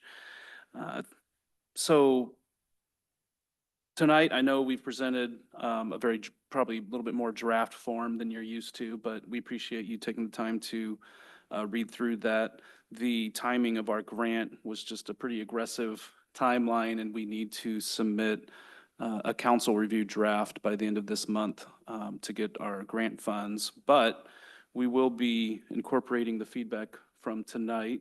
And then I think, as Nina mentioned earlier, speaking of committees, the Climate Action Advisory Committee, they've really shown some interest in this plan, and it sounds like they've really been providing some robust comments that they're getting to us today as well. And then and following up with staff as well. And then, so this isn't the final draft. We'll take all of this feedback and then over the next couple months, get that incorporated and actually come back with more polished figures and maps, a little bit more detailed GIS, and get a final draft to you all by July before your August recess. And yeah, no, any other remarks, Nina? No, but if you have any further questions about anything else in the draft plan, we're happy to address any of those. But I think as far as, really with that goal setting, it sounds like we got what we need. We'll move forward with that overall 50% canopy goal for the city, and that would be citywide, including all the parks and other resources we've got. And then, yeah, as I think I mentioned earlier, we did get some budget when we set the biennium budget to, complete this plan, but then also start implementing some of these projects. So I think some of those, particularly some of those actions that Nina highlighted in the presentation, will likely be where we follow up and start using those resources this year and into next year and getting some of these projects and action items moving forward. All right. Thank you very much. Appreciate it. Thank you. That brings us to the next item on our study session agenda, Climate Action Plan Work Plan Progress Update, presented by Environmental Services Director Richard Sawyer and Climate Action Plan Program Manager Nina Rasmussen. Yeah, thank you.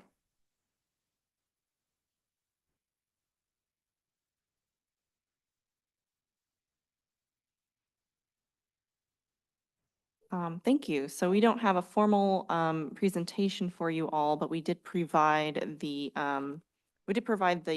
Excel document that does have the full CAP work plan.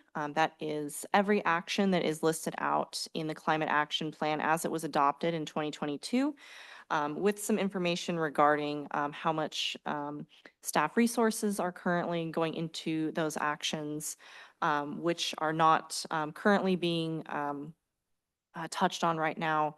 And then if there are budget funds being diverted to those actions. So I wanted to just ask if there were any questions about that document, the work that is being completed, or, you know, any information we can provide, any specifics on any of those items. We're happy to answer those questions. Questions? Councilmember Shrubnik. Thanks for everything. I don't know whether you got my most recent email, but the clarification is just sort of if we've made kind of decisions, it looked like there were, I sent an email that it looked like a handful of them we've decided not to do and there's a reason. And so just sort of having a, I don't know, red, green, yellow column or however you want to indicate it, that, you know, this one's a no-go, this one's in progress, this one's completed. And I think that that would be enough. And then the in progress, you know, is it a 10-year timeline? Is it a 5-year time? You know, kind of what the big Yeah. timeline is. I think that would clean it up. But I thought it looked great.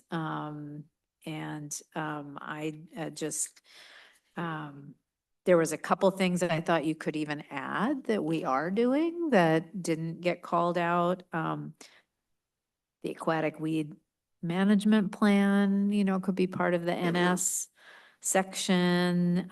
I'd be curious at some point to get a update on the Sammamish River work. That also could be part of the NS section if it ends up being a thing. I know there was some question of whether that was really going to go forward. And then the only other LED lights in MO 1.2, we could add that. I think we're doing that. BE 2.2, I wanted a little more clarification. So that was one question. And then whether we can, I think we talked about at some point having like a regular public education kind of blurb in our newsletter, like a, you know, climate corner, you know, kind of thing in the newsletter where we could, you know, and this time of year, you know, I don't know if we have, it's probably too late for something that would come out now this spring, but, you know, this is the time of year that people are in their yards and they're thinking about or doing things like fertilizing and, you know, in the fall they do mulching, you know, thinking about like what would capture people's attention seasonally. And, you know, in the winter, it's energy conservation with heat and, you know, I mean, just, you know, thinking about the kind of seasonal cycle of you know, where our communities at and having a regular drumbeat of information about energy conservation and environmental stewardship. You know, and that dovetails exactly with this, you know, what we were talking about in the previous session, tree planting, you know, all of that. So I don't know whether that's feasible, but yeah. And I'd love more emphasis on the I was struck by the lack of emphasis on the resilience piece. And I don't know what to make of that. I think we're going to need to do more there.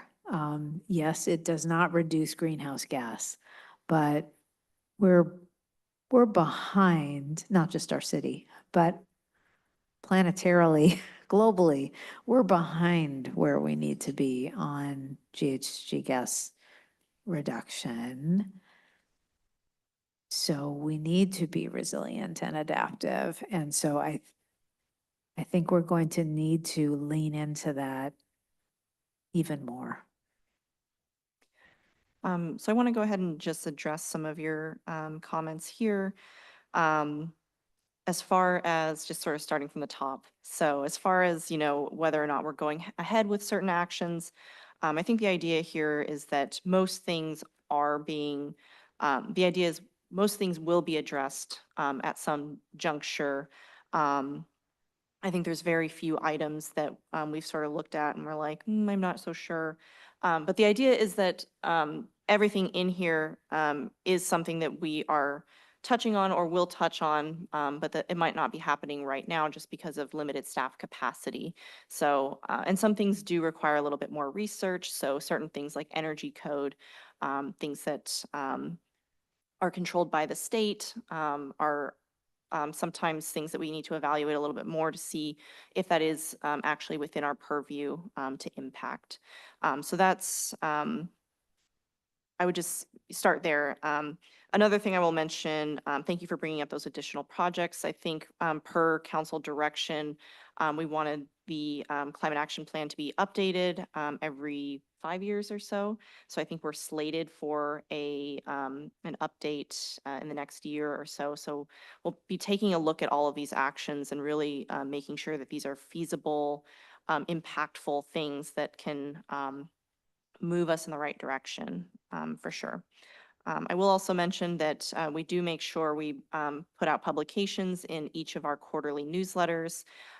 We have added in a part-time intern as of a month ago, so that is really helping us to build up a lot of that engagement piece. So that's a lot of the work that she will be doing, making sure we're being more consistent and bringing in some of those seasonal aspects as well.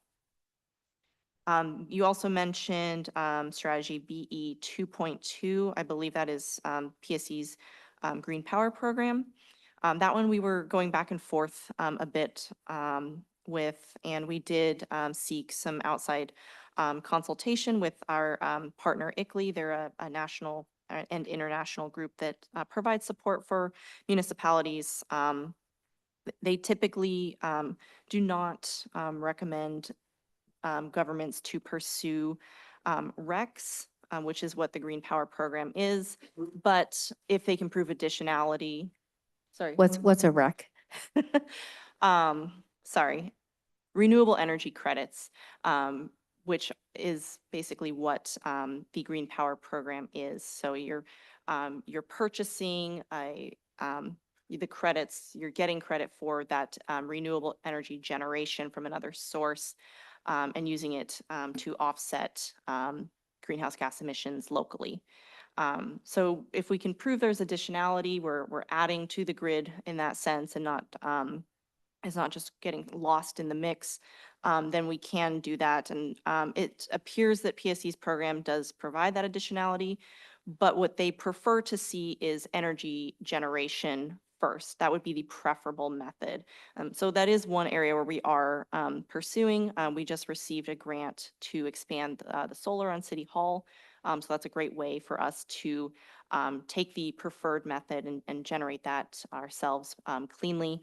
Although we're still able to promote PSE's Green Power Program to the community as well. That is absolutely something that we can do. I answered all those, but I'm happy to touch on anything else as well. Councilmember Culver? And we're bringing back exceptional trees and we want to pursue more ambitious climate action now? This is Christmas. What's happening? Goodness. Just think if we had had this conversation before the budget, that would have been really useful. goodness. I need to underscore this with a personal story. And this one comes with a content warning. I'm going to give that a few seconds for folks who might be watching. Someone very near and dear to me in the past has threatened to harm themselves because of the state of the world and where things are headed with climate in particular. And that's a feeling I take immense responsibility for. It was a long time ago. I think that notion has subsided and otherwise evolved, but words really do matter. And, you know, hopefully we don't need folks coming up and telling personal stories to underscore these things. The statistics are out there. Climate anxiety is through the roof. We know we're way off track. UN put it best when they released the title of their report, "No More Hot Air, Please." Please. It's good art. It's melting icebergs. Maybe our grandchildren will know about those. So recapping from the January emissions report, the rate of reduction will need to increase. We are not currently on track. This can only be achieved if local programs are ramped up. We need to pursue more ambitious climate action. And it will be critical to continually fund climate action to move the needle in a significant way. So we need to fund the cap. That is really good to hear. I think I'll stop there. Thank you. Any other questions for Nina? Okay, I'm not seeing any. Thank you very much. Appreciate the update. Thank you. I want to ask my colleagues, we've been sitting for almost 2 hours. Normally we would take a break at 9, but we start at 6. Does anybody want 5 minutes to stretch their legs really quick? Okay, seeing no objections, we will be at recess for 5 minutes till 7:56.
All right.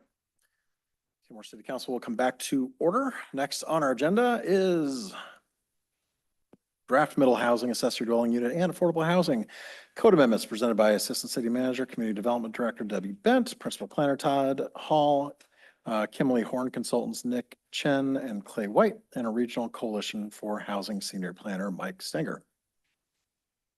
Good Debbie. evening, Council. So as you know, the Planning Commission presented their recommendations to you on April 21st. You had some questions. Those questions have been addressed in your packet. So we're here this evening to focus on addressing your questions around the middle housing regulations, which tend to be, please confirm where it's allowed, how many units, and how does that differ to the current regulations? So that's the focus. And also on inclusionary zoning. We have some late breaking news on inclusionary zoning. As you know, for the state law, the Department of Commerce is responsible for providing the guidance of implementation.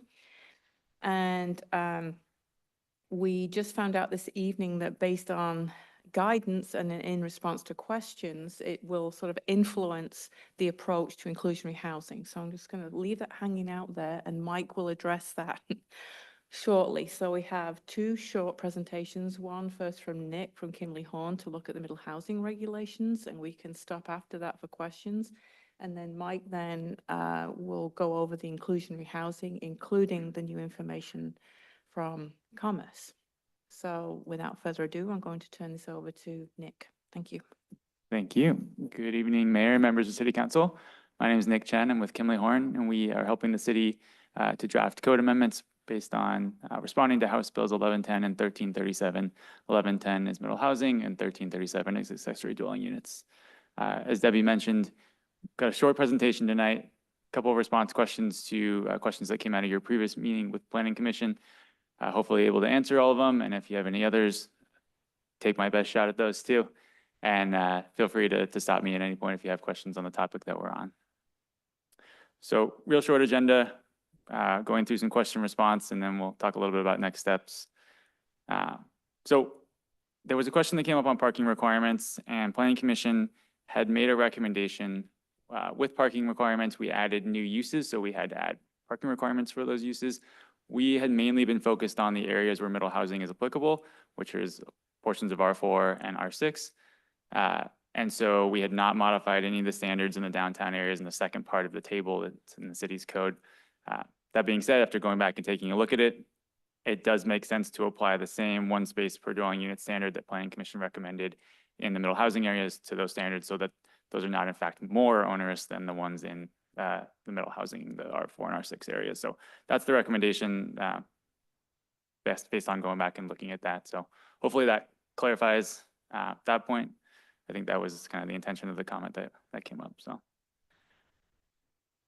the next was on the alternative compliance and just where is this applicable, where is it not applicable. This is actually a bit of an older map. I know I heard a shout out for staff's GIS department earlier. They're doing a really good job of modifying this map to be able to actually show where it's applicable. We have a kind of a draft here, but there'll be a full version in the code that is, representative of the actual, all the parcels that it's applicable. But in short, I think we discussed this really early on when we all met. It was probably a year plus ago, about this alternative compliance. It's technically called the alternative to density compliance standard, and it allows the city to select up to 25% of the applicable residential areas to say, hey, this middle housing concept is not going to be applicable here for reasons X, Y, and Z. And then it requires the city to explain what those reasons are. And after a lot of discussion with Planning Commission decided that the R1 areas were adjacent to a lot of really sensitive areas, and portions of R4 adjacent to a couple critical waterways and sloughs based on city data would be good parcels to exempt just for conservation purposes and not building too densely. Regardless of whether those are exempted or not, development is not allowed in critical areas, just like single family development is not allowed in critical areas. So middle housing right throughout the rest of the city and all the areas it's applicable still has to follow the same critical areas ordinance requirements. But these parcels in particular were removed. So what it did is essentially it removed some portion. It ended up being about 18–19% of the applicable. So under that 25 that requires Commerce to certify. After Commerce reviewed the draft and met with the city, they agreed with the approach and said, you're good to go. So That was the explanation for the alternative density. So we're good in that department. There was also a question on standard density versus unit density. And this is a really good topic to discuss because it kind of, unit density is new and it brings in this different approach that really is applicable to middle housing and ADUs. Your standard density requirements still apply. So if someone wanted to build single family, they can still build one single family unit on a lot. That's the same standard that's in place. It has the same kind of density requirements if someone was to subdivide, how many units you could put in a certain acre. But it also adds this unit density requirement, which you can think of as really applicable for middle housing and for accessory dwelling units. So the unit density requirement comes into play when someone proposes to add units to an existing lot that has single family or proposes to add one of the middle housing types. And essentially the clarification that Commerce has provided on how this standard applies is it is essentially one unit. You can have your single family unit, and then you can also have 2 units of middle housing or 2 ADUs the way the code's written now. Commerce allows cities to decide whether they want to count ADUs towards unit density, but in order to not have a multiplier effect, the cities decided to count them. So someone couldn't do a single family unit, 2 middle housing units, and then 2 ADUs as well. That would be just excessive and probably wouldn't work in a lot of parcels. So, so the unit density standard really does apply, and I'll get into a little bit more detail about like what can actually be built in the next slide. But I like to think of it as it applies where middle housing can be built, and it does not include the unit that counts for the base density. So it's a little bit easier on this next slide to understand when hopefully this is clear, but in terms of what can be built and what can't be built. So under can be built, if you think about your standard R4 and R6 lot, you could build a single family residence right now and stop right there. You could build a single family residence and any 2 the middle housing unit types. You could also build a middle housing unit and 2, you could build 2 middle housing units and have no single family. That's still just 2 middle housing units. So that meets the 2 unit standard. And then you could have a single family residence and 2 ADUs under 1337. So in those scenarios, there's kind of 2 scenarios there that get you 3 total units on a lot and 1 that gets you 2 and then 1 that gets you 1. What can be built if you're within a half-mile walking distance of a major transit stop, or if you provide 1 affordable unit, are those same, but the number goes up to 4. And that's all just part of state law. You can have 4 units if you are within a half-mile of major transit stop. It actually, because it's not the full corridor and it's just the actual stop itself and walking distance from there, it doesn't end up being that many parcels within Kenmore. It's just because of the applicable zones and where they sit. Sometimes those are generally your more commercial, downtown commercial areas. So it doesn't actually end up being that many parcels. But anywhere in these R4 and R6 zones where R4 where it's applicable, you can build that 4 units if you have one of them as deed restricted affordable. What you can't build is 2 single family residences on an individual lot. You can't build 2. And you can't build single family residence, 2 middle housing units, and 2 ADUs like we talked about. You can't have this multiplier effect of units. So hopefully that clarified things. We do have a little bit of a graphic that we put together that's a little small on the screen, but hopefully you have in a packet as well. And I'll stop right there because those are sort of the end of the questions that we got, and I want to make sure I caught everything and clarify if there's anything that needs to get clarified. Councilor Marshall? Thank you very much for this. The R6 then outside of the quarter mile is going to have a maximum of 3 units. Is that right? The 2 ADUs in the main unit. Unless someone was to apply or have an affordable unit as part of it. If they propose an affordable unit, then they can get up to 4 middle housing or middle housing combo ADU units. Okay. Absent affordable housing, it's up to 3, right? It would be the main unit and then 2. And I apologize, you just told me it's up to 4 with Up to affordable 4. housing? Yeah. Okay. If one is deed restricted affordable, and there's some requirements about 50 years and deed restriction and that kind of stuff. Thank you. And this is probably jumping the gun, but do you guys have any representation or have you dealt with small houses on small lots as a representation for this tonight? Was that later, maybe? It's not in this presentation, but it was Okay. discussed heavily on planning commission, the broader concept of small units and Right. small lots. And we talked about cottage housing. We talked about some kind of different home ownership styles because of how the new unit lot subdivision components work. So being able to essentially divide up a lot with some different ownership styles through condominium type ownership. So that kind of creates that concept as well. So that's sort of the approach that was discussed in planning commission. And if that hasn't been put on a graphic or something at some point, I'd love to see, definitely need to see, for myself anyway, a representation of what would be the maximum amount of units you could get, like in the typical current single-family lot now, what would be the most amounts of small houses on small lots it might look like? For a future graphic would be great. I mean, you don't need to do it now, obviously. No, I but know, I'm just trying to think, because I think there's sort of, this graphic is one way to represent that, but also it kind of depends on whether it's the smallest lot allowed and how small of the units someone wants to build, because someone could build Right. 800 square foot units or something in terms of ADUs, and you could get a good number versus you could get up to the amount that's allowed under the code. But you couldn't go further than that without subdividing. And you, at some point, when you get down to the smallest lot size, you can't subdivide any further, so. Yeah. So it's generally, I guess the answer to your question is generally gonna be between 3 and 5, depending on Oh. if they have that affordability. Okay. Yeah, there's no component of this where someone goes past 5 Between unless 3 they or take a 5. lot and subdivide it, and then you Okay. have 2 separate lots. Yeah. Great, and then I apologize, I didn't look up the RCW, which I should have, but there seemed to be some reference to no requirement for frontage improvements for the ADUs, but could they be imposed? Like, say, if I felt very strongly that an ADU or extra units or 2 extra units probably have a sidewalk impact on, or a need for sidewalk for the neighborhood and for the frontage, could they be added? I need to go back and double check, but I don't believe you can require frontage improvements for accessory dwelling units. Probably cannot. I don't believe you can. I think that's one of the stipulations of 1337, yeah. Councilmember Sharpnack? Okay, I was trying to keep up. You were talking fast. Sorry.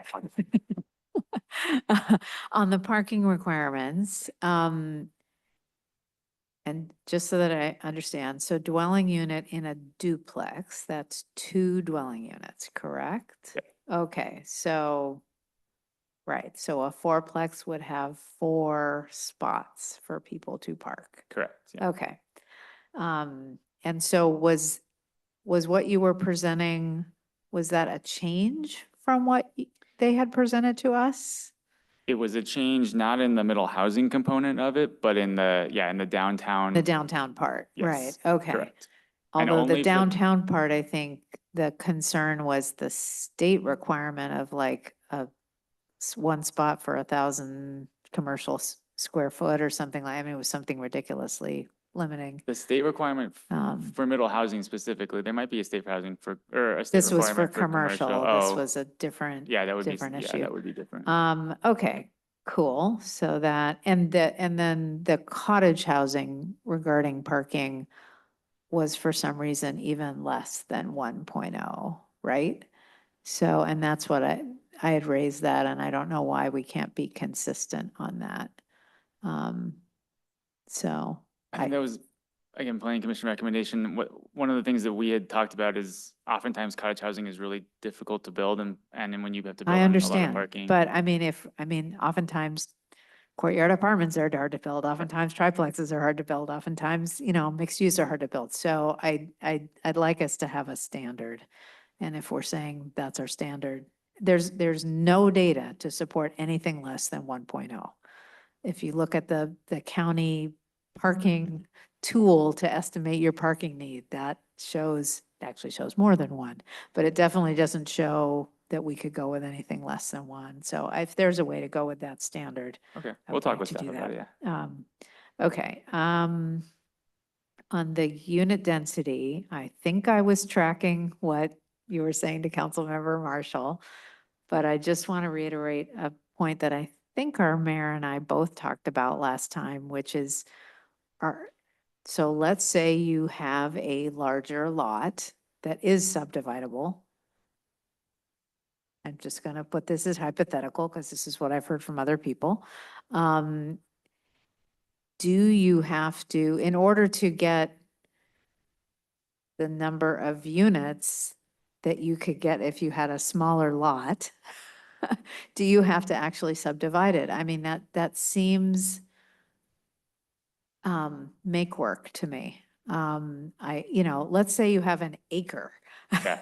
Why couldn't you put as many dwelling units on that as your space would allow. I don't I guess, I mean, I guess R1s are excluded, so maybe that's a bad example, but let's say you had a half acre. Why would you have to further subdivide your lot in order to put the maximum number of units? So I think as a city, you're gonna want some sort of a cap on the number of units per lot, because there's probably a world out there where a developer comes up with a concept, let's say stack flats or something, where you have separate ownership by the different floors. And they say, well, I want to make each one of them 800 square feet, and I'm going to make them really small. And somehow I can, fit parking in these different areas on the side or something. And I can put 8 units on this really small lot. The code would allow them, if we didn't have some kind of per lot unit code, it would allow them to do that. Does that make sense? Because the thing that's variable is the size of an actual unit. Like someone Right. could go in and say, I could put a bunch of units on a small lot. So then at what point does it say you can only put this many units on what we deem as a lot, and we deem this a lot because it meets this minimum size requirement? I understand what you're saying in terms of it being owners to add the need to subdivide. So I guess what I'm saying is, just be super concrete. So someone who has 1/6 of an acre can put on, they can have with their single family house that's already there, they can add 2 units, 2 ADUs, for example, or a duplex. And if they're closer to transit, and I think it's 1/4 acre, not half, right? Isn't it 1/4 acre? I can double. But anyway, so that was something I was confused about. I could be wrong. But if they're near transit stop, Yeah. they can, Before, up to 4. if one of them is affordable, right? It's either or. So if you're within that distance of a transit stop, you can do up to 4 without the affordability. If you're anywhere else in the city Oh, okay. and you do one affordable unit, then you can also do up to 4. Doesn't have to be Okay. both, yeah. Either, okay. Yep. So instead of adding 2, they could add 4. Yeah. Okay. All right, and that's state law, Yeah. right? Okay. So that's on 1/6 of an acre. So if I have 1/2 an acre, let's pretend it's all developable, which they typically aren't, but, why would I'm just playing devil's advocate. Yeah, Why could I not build 3 times that? You're not gonna like the answer. You can, but you have to You'd have, subdivide to yeah, get down. right, So, and that's why and I I guess don't the quite city could look understand. at that and say, maybe that's something we want to change, but I think my only maybe word of caution would be, at some point, you're applying the same standards to a half acre lot as you are that 1/6 of an acre. So if you remove the Okay. standard for the half acre lot, you're also removing it for the 1/6 of an acre lot, and someone could say, well, what's stopping me from building more units? Does that make sense? Size.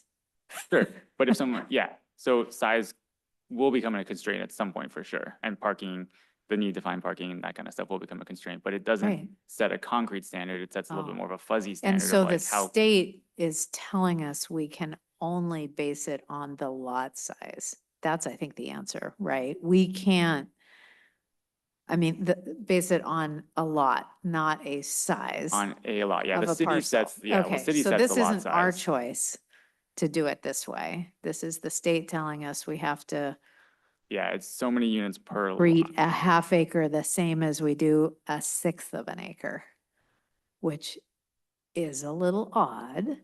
Okay, but that helps do. me understand why we're doing it, because that's what the law says to do. Okay. That's helpful. Okay, and do we have, okay, so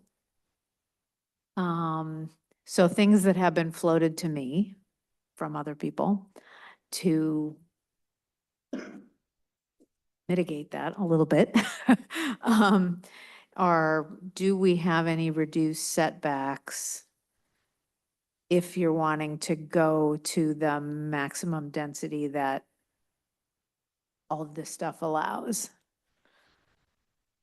So we talked through a number of different scenarios and in the end did not modify any of the development standards that are currently applicable to didn't. single family. No, there is, I believe, one of what we call the development incentives, which was like a neighborhood benefit slash Yep, development mhm. incentive that I think allowed you to modify. I'd go back and double check the language, but allowed a smaller setback if the building height was lower, so it had less of an impact on surrounding areas. So essentially, it was Oh, saying, I remember we're giving you a that. bigger buildable area because you can't build as tall. So, Yeah, okay, um, yeah, so that was one of the ones, I again, remember not that. required, but an option that you could add in there if somebody wanted If to. we're trying to incentivize middle housing, I guess I would be open to looking at other ways to get more of it, and, flexibility in how you use a lot is absolutely one of those ways.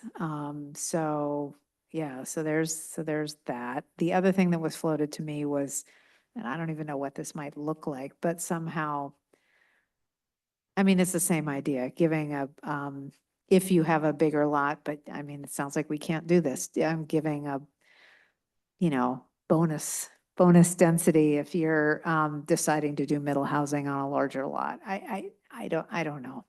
But if you can't build more units than the sixth of an acre person, then that doesn't make any sense. So,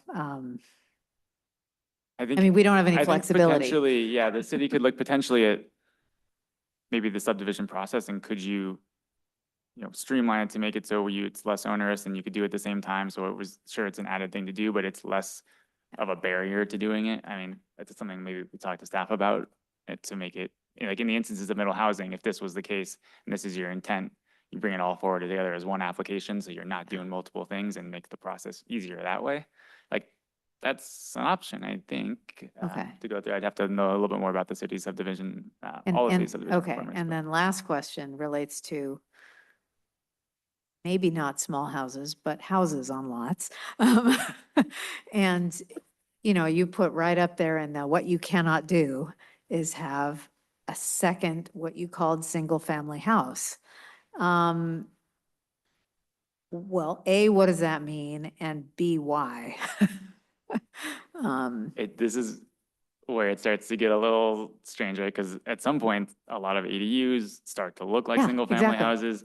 And really, the constraints you have are sort of size requirements, square footage wise. I think ADUs are restricted to 1,000 square feet. If I remember. What, say it again? I think ADUs have a certain size requirement restriction on them. So that becomes kind of your differentiator between Right, which ADUs is and- what? What's that? The city can't regulate. Maximum. The city is not allowed to, based on the new requirements, regulate under 1,000 square feet. So you can't require a unit to be less than 1,000 square feet. So I believe we made the requirement or the size cap 1,000 square feet on accessory dwelling units.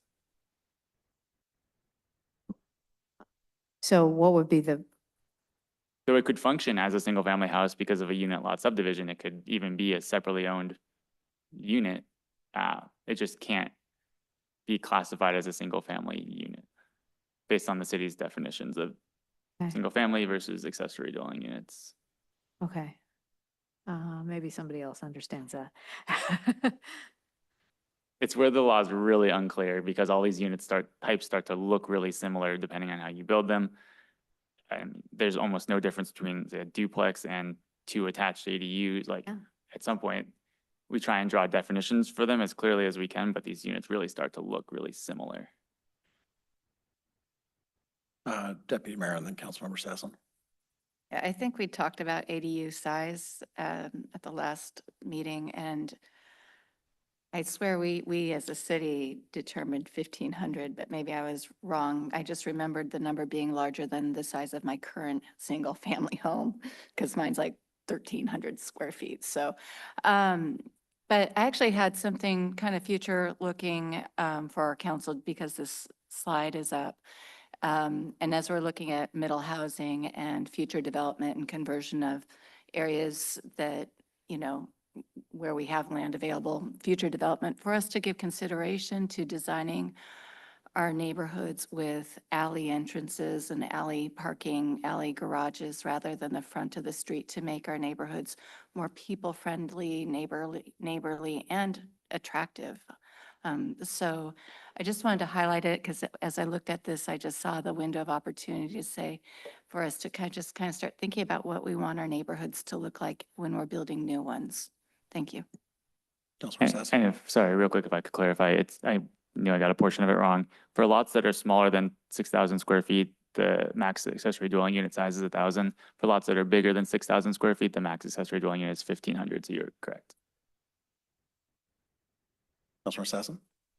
I just wanted to jump on Councilmember Shrepnick's comment and say, if you wanted to put a second single-family home on your property, you would have to divide the property into two first, right? If you, You yeah, divide- if you could. Divide and- your lot, and then whoever buys the second half can put a single-family home on it. Correct, but I guess I'll clarify. That's only if the lot's big enough to create two single-family lots that are, yeah.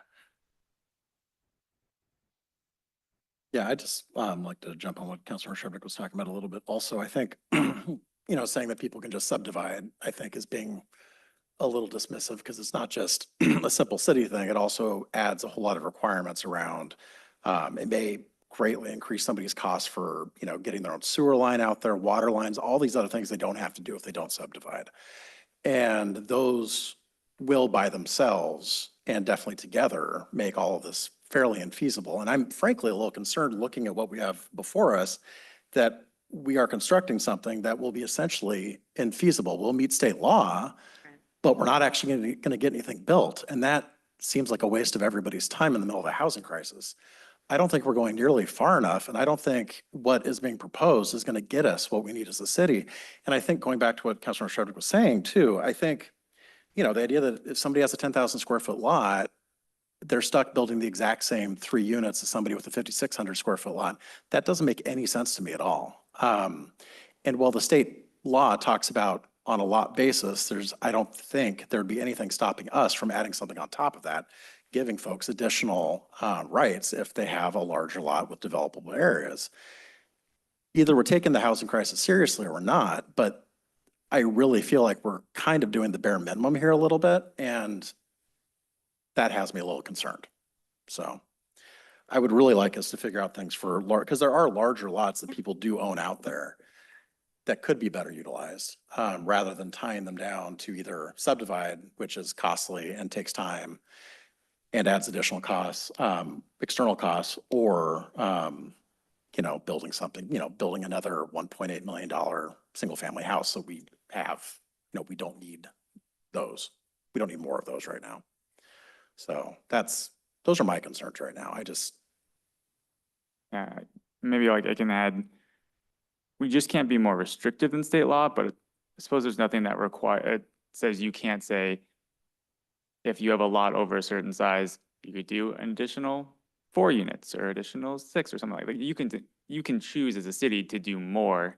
It just can't be less restrictive and more restrictive than state law. I'd like us to explore ways that we could try to do that for the handful of larger lots that we do have, because, if we're going to be, I don't know, I just feel it's kind of perverse to essentially punish somebody for owning a larger piece of land and giving them less opportunity because of that. Councilor Marshall and Councilor Sassen.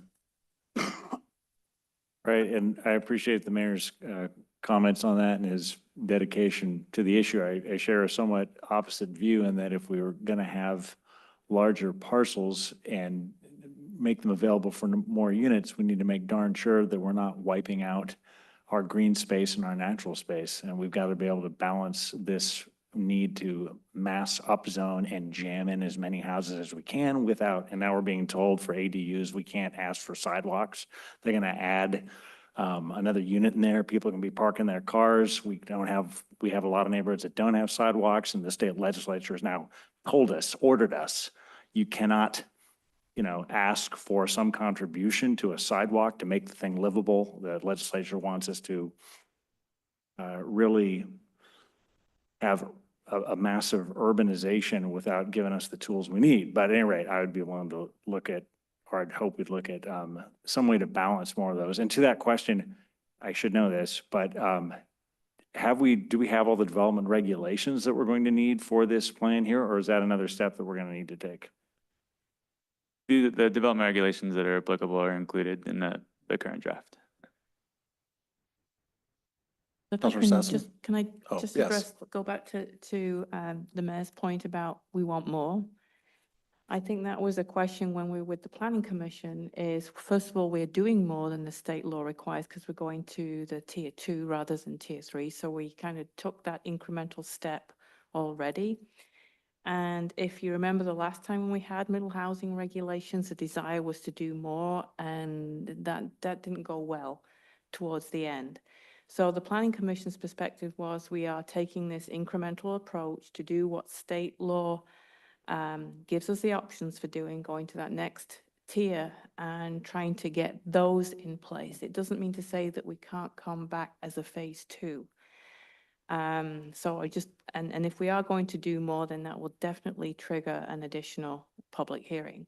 So we can always do more. We can always amend the regulations. The regulations are not static. We can see how things go and do more. I understand you're talking about two different ends of the spectrum here, from the need for more housing and the desire, as you just heard in your previous presentation, the desire for more trees and more green space. And we're trying to strike that balance right now to at least get something passed that complies with state law before the deadline.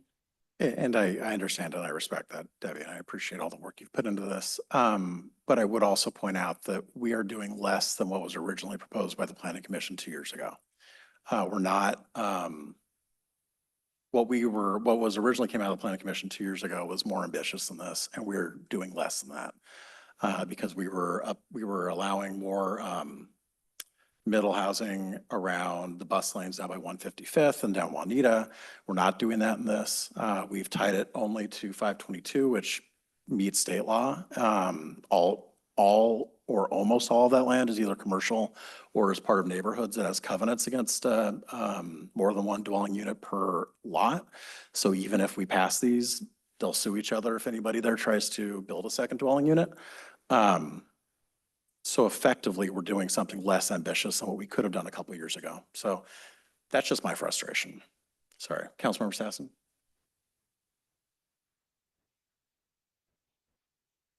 Councilmember Shrubnik. I'm not afraid of another public hearing.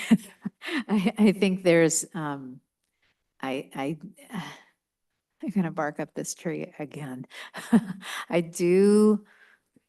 And I talked to a couple of folks about what this is, and it is still not addressing smaller houses on small lots. So I don't know how we get there, but this isn't it. So that's one. And I do feel like I think it's worth discussion and to see whether we have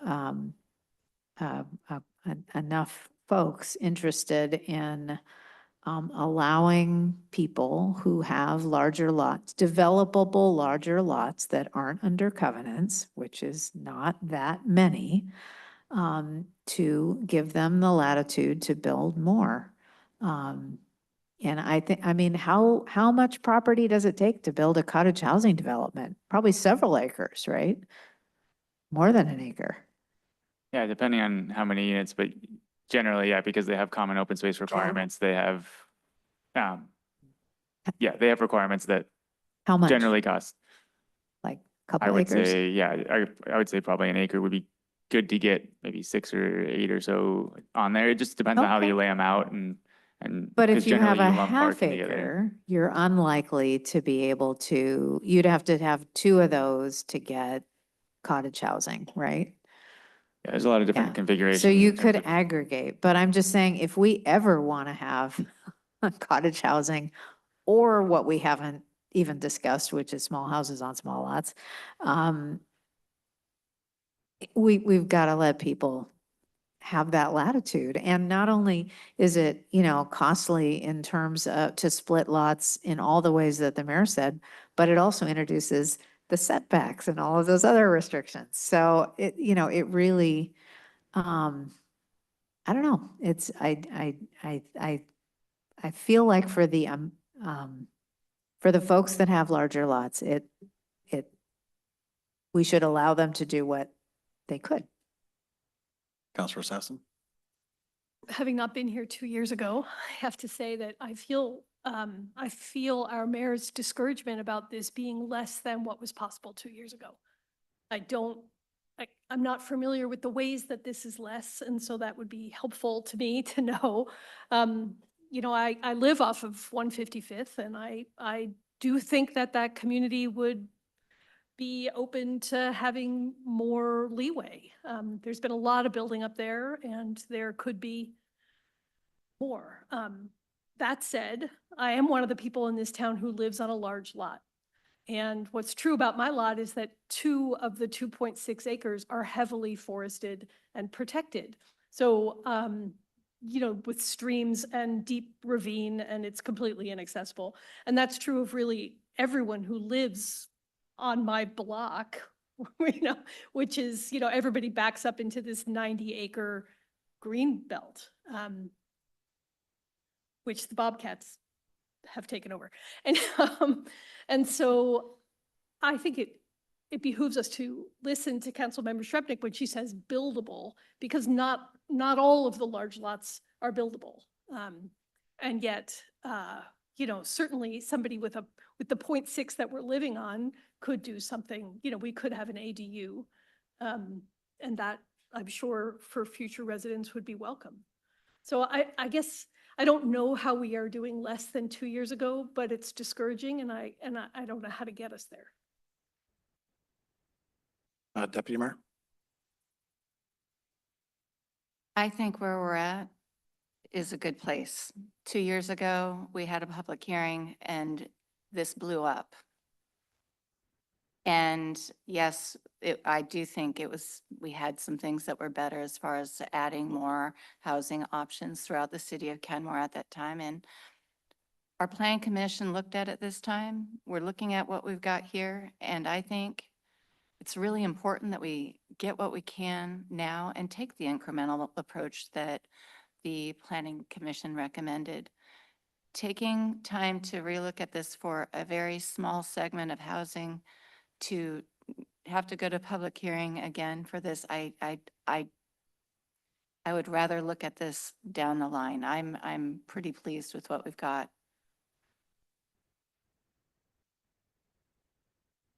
Councilmember Culver? I have some theories on where that gumption went to die. I have kind of a 101 level question. There's this alternative compliance piece, and we're obviously up against a deadline. I'm not usually one to choose a more whatever tack, but I guess what I want to ask is if it seems important to get the alternative compliance piece in before the deadline, what does our path to readdressing if there are things that we wanted to follow up with at a later time? Is that like nope, sorry, your fate is sealed for 3 years, or what does that look like?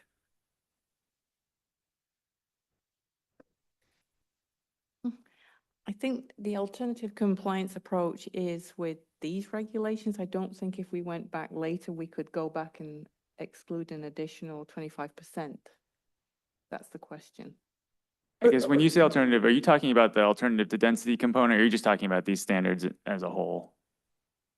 Specifically the areas that were excluded with like Swamp Creek and stuff. Oh, okay. Yeah, I'm not suggesting we revisit, I mean, if there's a route. Yeah, maybe, it would be 25% of the overall applicable area. So you couldn't then go back and, you know, exempt another 25% somewhere else or something like that. You'd basically you could open those areas back up for development if you wanted to. You could, you know, reduce the areas where it's not applicable. You just couldn't go back and then keep adding and keep adding. Got it. I think I'm not expressing myself very well. I'm not interested necessarily in changing the area of the map and the carve out, and I'm not going to get the terms right, but I think addressing some of this, I think in a later subsequent revision and taking the recommendations from the planning commission, I think that is the path to least resistance at this point. So we can always address some of these things later, right? I understood on the map, that's not changing, but we can do subsequent revisions to other things later. Sure. Yeah, okay. I think that's where I'm at, so, yeah. Could I have a couple backup slides in here, and one of them talks about the unit lot subdivision, which we didn't really touch apart. But that I think kind of hits a little bit on the small units on small lots aspect of it. And if I can just find it, I think I have a graphic here. I hope I do. Yeah. So here, these are the same concepts we're talking about, but the city is also required to adopt a unit lot subdivision, which is basically you have an existing parent lot and you create unit lots within that. And each of those unit lots can have separate ownership. There's a couple different models that you can see. Commerce has some guidance here on just typical graphics, but the overall is the parent lot, and then sometimes they share an easement for access, sometimes they share any, open space, but it creates a smaller lot that can have separate ownership. So that's a requirement that's also in the code as well. It's a requirement for the city to add this as well. So we didn't touch upon it tonight because it wasn't one of the questions that came up, but I think it does hit a little bit on the question that you had about small units on small lots. This does create an ownership style for someone to break up their lot and then not have, them be the principal residence and then have, ownership over the accessory dwelling units and have to lease them out. They could do separate ownership styles. There's a lot of flexibility in that. Councilor Marshall? And I was just thinking in terms of analysis, don't need to dwell too much on this. If we're comparing whether 2 years ago was more ambitious, we have several new state laws that, from the developer's perspective, who simply wants to develop without regard to the common good, takes away barriers, as they have called them. Like, okay, we're going to increase this. We're going to add 2 ADUs and increase the units to a total of 3. There's going to be a bunch of new cars in this street without sidewalks. We're going to end up in a situation like anywhere, in Seattle, though they have sidewalks, which are great, but out here, we're going to get cars parked on both sides of the street. And then the kids and everybody's going to have to be walking down the middle in the dark in the rain in the winter to school in a dangerous situation. I mean, at least those things, but from the perspective of developing the heck out of it, that's an advancement, and you've got that. So just to compare the two differences, there's, I think, more power, raw power that the developers have with this proposal they've seized.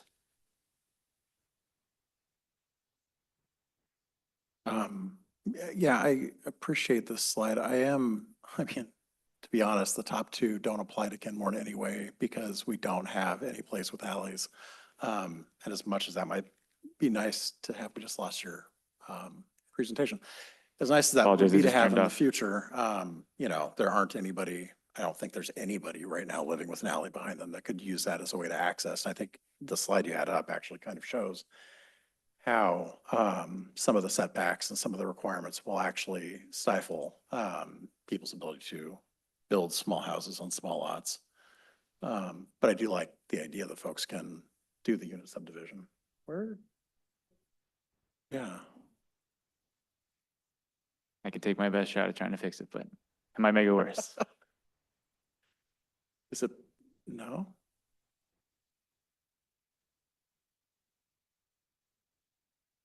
Where?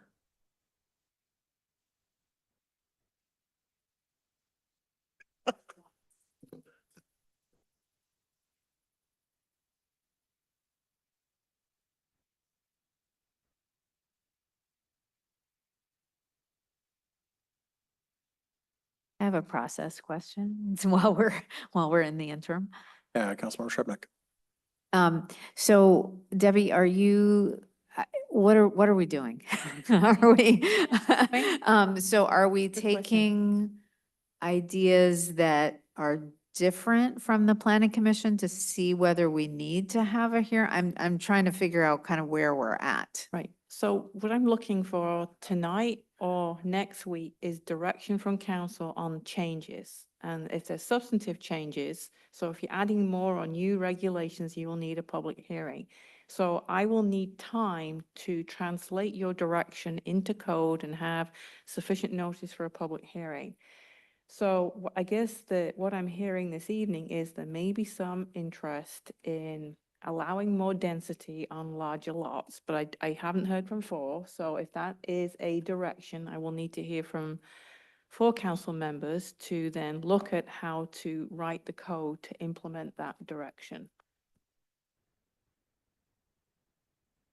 Thanks. And I also asked about the parking for the cottage housing. And the parking for the cottage housing, yes, that would be a change because then you are increasing the requirements. So again, if four council members want to pursue that direction, then yes, we would take a look at making those code amendments. Deputy Mayor? Yeah, I don't support increasing parking for cottage housing. Cottage housing is very small. It's a unique housing type that has parking requirements as is.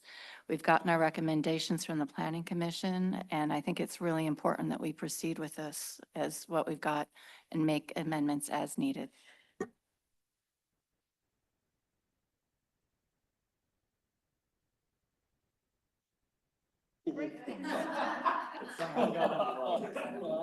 Can't leave the room, Anastasia. Councilmember Sassen. There we go. I'm sorry, I'm gonna need a little timeline clarification. We have a deadline on this. Is that correct? You do, the end of June. The end of June? And if no regulations are adopted, the state model ordinance will go into effect. Thank you, yes. And so that, and so if we this evening say, yes, please go write some new code, and then we have a public hearing, and then we're still trying to meet our end of June deadline, that's one way to go. Yes. The other way to go is we adopt it as Planning Commission proposed and as it's written here, and then we're good to go. We don't need another hearing. And then in either case, what's our timeline for review and potential changes? Well, we would probably be looking at the work program for next year. So when we bring forward the discussion with council about the council's work program item, assuming it's consistent with the comp plan, which I'm assuming it would be, we would then add that to the docket. Okay, so we could, no matter what we decide, we could choose in a year to review and revise. Yes, code is not static. You can always go back and amend. Thank you. Councilmember Shrubnik? Does change to the inclusionary / affordability aspect, which we have not yet talked about, Right. does that trigger a public hearing also? Depends what you do. Oh, okay. So if you Okay, you so change, when it- we it need to depen- talk it- about it that too depends. then. We do need to talk about that aspect too. Yes. So Did we get traction on? I didn't hear. have not heard, again, I have not heard from four council members to make any substantive changes. So Mayor, I don't know if how you want to direct that discussion. Well, why don't we get to the end of the presentation and then we can Okay. go through the 2 or 3 things that have been brought up. Great. So that actually was the end of the presentation. Yes. So, sorry. I can flip back to it if you like, but we have a number of slides that, again, are backup slides in case we have certain questions, but this was the next slide. So. Okay, so Debbie brought up 2 pieces that folks have brought up. So why don't we just get a quick thumbs around a couple things? So Councilmember Shrubnik, do you want to bump up the parking requirements for cottage housing? Well, I did just to the rest of the standard, which is 1.0, but because it's, I think, 0.25 in the Planning Commission recommendation, correct? It's 0.5, it's 1 per 2 Or units. Yeah, so I guess I would propose that. I don't think we have 4, but I'd be interested to see whether we have 4. Parking for Fine. cottage housing, in other words, having the same Precinct. standard as 1 parking stall per dwelling unit that we have for everything else. Because right now it's different, Okay, so. quick discussion on this then, Deputy Mayor. Cottage housing doesn't, given the courtyard space, the shared space in the middle and the land, people can add more, but requiring more parking on this style of housing makes no sense. I understand where you're coming from, like, but we're cottage style housing. I think of where my friends lived on Capitol Hill. They lived in cottage style housing. No parking. Now, we are looking at increasing density, making more walkable cities. I don't understand how to incorporate garages or parking spaces on these small units. So that's why I feel very fixed and strong and comfortable with not supporting adding parking. I understand we do have parking needs, but cottage housing is not a space where I think it's necessary. All right, Councilmember Culver? Let's don't fumble this. What? All right. Fumble. Yeah, well, we'll do that separately. So, all right. Well, I don't know. Anybody who wants to increase the parking requirements for cottage housing to the same as other middle housing, just give me a quick thumb. Yeah, I don't think we have 4 on that one, so. Okay, and then the second one was trying to find some way to allow larger developable lots to. Exactly, which could be reducing setbacks. It could be allowing a bonus unit if you have larger lots. Something to explore around being able to use more maximally larger lots. And I've said my piece about that one. Councilor Marshall?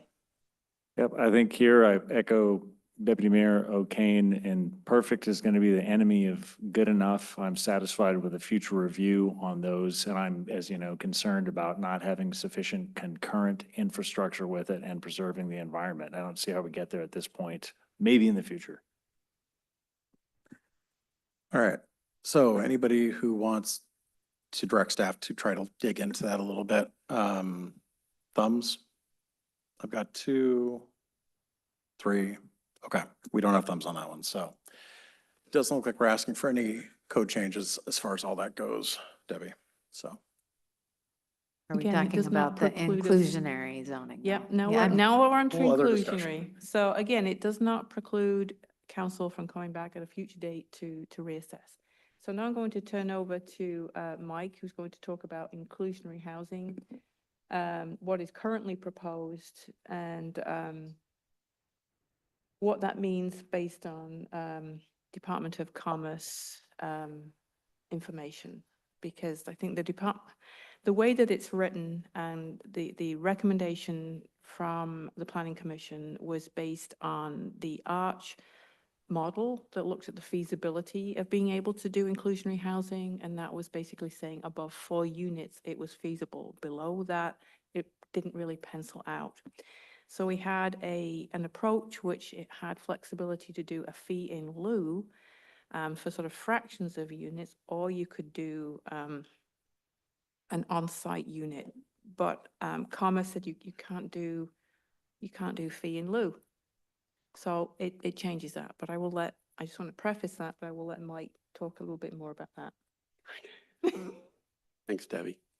Again, my name is Mike Stanger. I'm a senior planner with ARCH, and because Kenmore is a member of ARCH, my approach to this job is to serve you as one of your housing staff, and I hope that you will consider me that way. And I'm happy to meet with you about this. And my plan was to describe in detail how we got to a inclusionary zoning proposal and how it would work, that with the assumption that, or the understanding that we had for the last couple of years that House Bill 1110 built in a lot of flexibility and options for cities to be able to do their own inclusionary zoning in conjunction with middle housing. And we believe that that gave us a path to proposing something that made a lot more sense for Kirkland than the blanket standards from 1110. I'm going to go through most of this presentation that we had planned, and then I'll kind of, when we get to the appropriate point, then I'll try and describe best I can where we're at with that change of interpretation. Key points being that the state mandated cities to adopt middle housing zoning explicitly for 2 reasons. One was to promote and expand housing options, and the other was to promote affordable housing. However, the market isn't producing middle housing that's affordable to families at incomes of 120% of median or 100% of median, let alone 80% of median. And we have found in our experience that the only way to ensure that upzoning leads to affordability is through affordability requirements. When it's done right, our cities have proved to be very effective at this. And it's based on the principle that increasing density or development capacity by other means, anything that adds value to the land can be captured in part to create some affordability, and doing that without taking so much value that it makes that it becomes a disincentive. So the key is doing the economic analysis to set the affordability levels that leaves a net gain for developers. And the reason why we're recommending this now is that state law allows cities to do inclusionary zoning at the time of granting that extra development capacity or value, but not later. You can't increase middle housing densities now and then come back and ask for the affordability later. Before I get into the methods and the madness, we want to give you an idea about what we're talking about when we mean affordable housing, particularly in terms of purchasing for homeownership.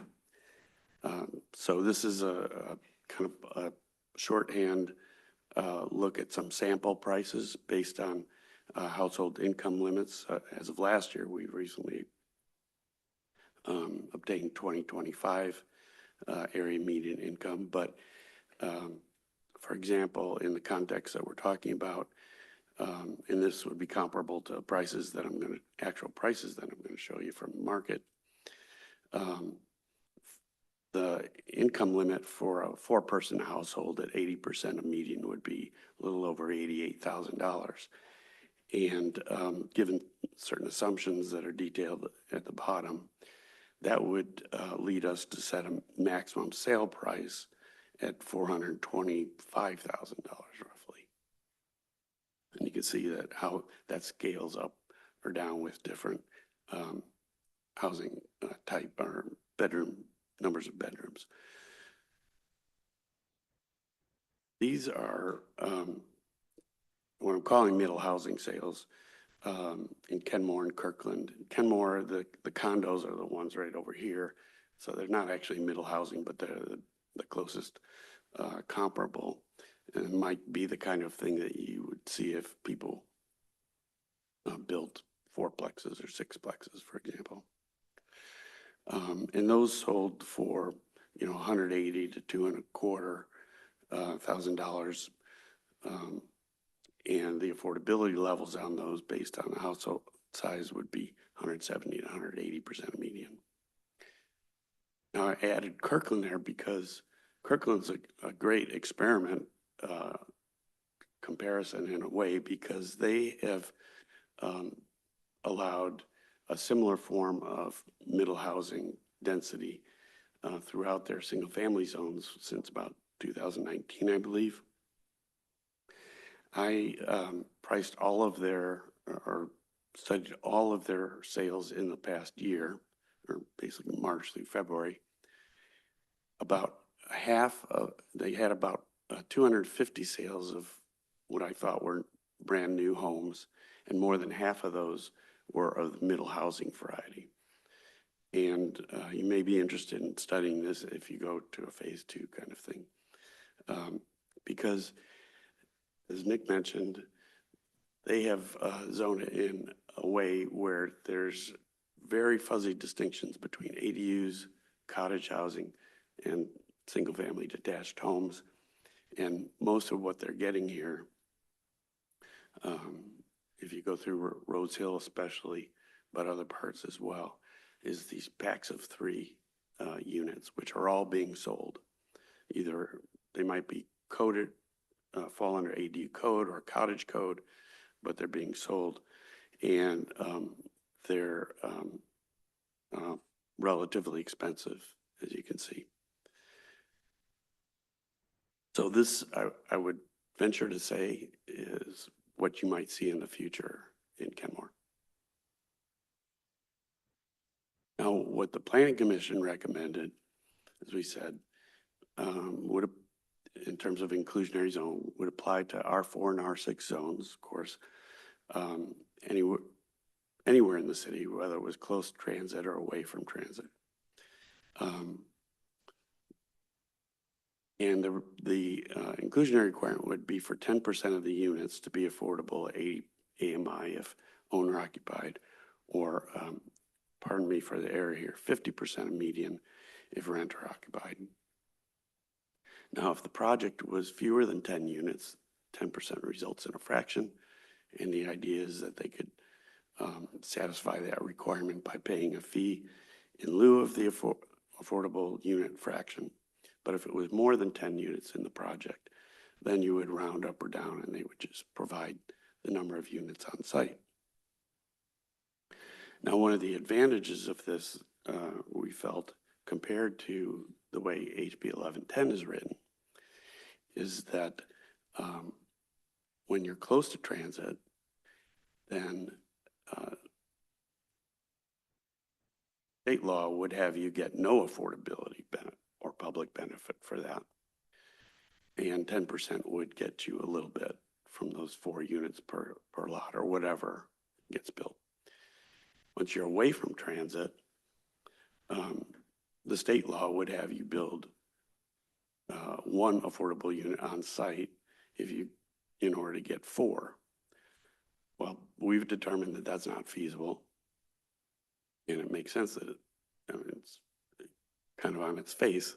The gap between on a market price and affordable price cannot be made up. But if the requirement's only 10% of the units, then the affordability is much less. What Commerce told us today is that, in their opinion, we can't do that. And I'm a little frustrated by this, and I think Sammamish may be a little frustrated if we can't iron this out, because they've already adopted something very similar to this. And other cities have been going on this recommendation, which has been our understanding for the last couple of years. So we have some work to do in the next week, and I hope to be able to find you something that's with more certainty. But unless you want to stop here, I would like to familiarize you with the method that we use to get to that conclusion, in hopes that next week we'll say, yay, we can still do this if you want. And the idea was, as I said, that by increasing the density on a lot through middle housing, that it's creating a lot of value for the landowner. And generally speaking, if someone were to try and buy a single family lot today, they could not tear down the unit and make enough money by building a new house to make that pencil. But with cottage housing in this example, you build 4 units, and not only would that pencil, but if you could take a small fraction of that excess profit. This green bar includes the required profits and shows that they're actually making more than necessary for that to be a feasible project. If you counted that 0.4 or 10% unit requirement times $6, you get a small fee for affordable housing and still leave enough for that to be a feasible project. So that's how we approach the analysis.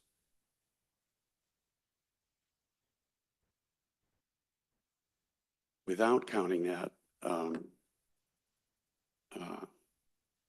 inclusionary requirement, we were finding that, given certain assumptions, The detached single family, as I said, duplexes, triplexes, stacked flats could not produce enough income to make those feasible on a single 10,000 square foot lot or a 7,200 square foot lot.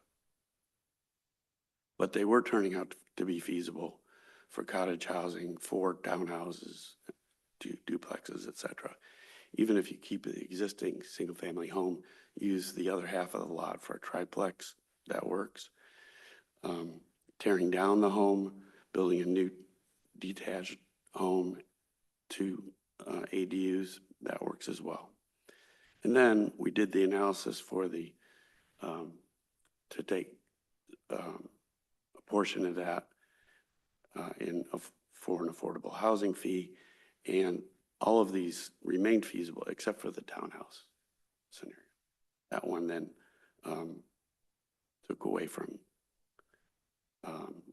too much residual profits and more, so it didn't meet that standard. There was also a lot of concern at Planning Commission discussion about, can we make some exemptions to help out either those single family, the small builders who are doing one lots, or a homeowner who wants to build ADU in the backyard, that kind of thing. Or incentivize the smallest of the units that might be more affordable than the bigger units. And the Planning Commission landed on exempting the smaller projects, that is, those with fewer than 4 units. Some are still preferring the smaller unit options. Some builders would like to see both, but that's going to pretty much wipe out any affordability the city might get from this zoning. A third option, which I don't think really got a lot of discussion, but Redmond, I think, is going to do some form of, is to basically exempt existing square footage and just pay it on the, or pay a fee or provide affordability based on the net new square footage. I've detailed a bunch of scenarios here that, because of the hour, I'm not sure that you want to walk through. I'm willing, if you like. The bottom line, so to speak, is to be able to show that that how the different exemptions would result in either having affordability on site or some sort of fee in lieu that would still keep the project affordable, or exempt the project entirely. And so I've got 3 unit cottage scenarios, 4 unit cottage, the detached plus 2 ADUs that I mentioned, keeping the existing home. All of these are still feasible even with a $6 fee for affordable housing. And then I was going to mention that, because the question often comes up, what are other cities doing? The only 2 that we worked with that have gotten to the point of adoption are Sammamish and Redmond. Redmond, or Sammamish, by the way, is kind of like Kenmore in that they didn't have an inclusionary requirement on the single family zones. Now they do. They would have exempted 1,000 square foot. I think they're going to increase that to 1,500. Redmond already had a 10% inclusionary requirement, and with middle housing, they bumped that up to 12.5%. So my voice is a little tired, sorry, but be happy to answer questions. Councilmember Shevnik? And just as a, maybe less of a question than a clarification, but $6 per square foot. So a small cottage of 1,000 square feet, 6 times 1,000, $6,000. That's not a lot.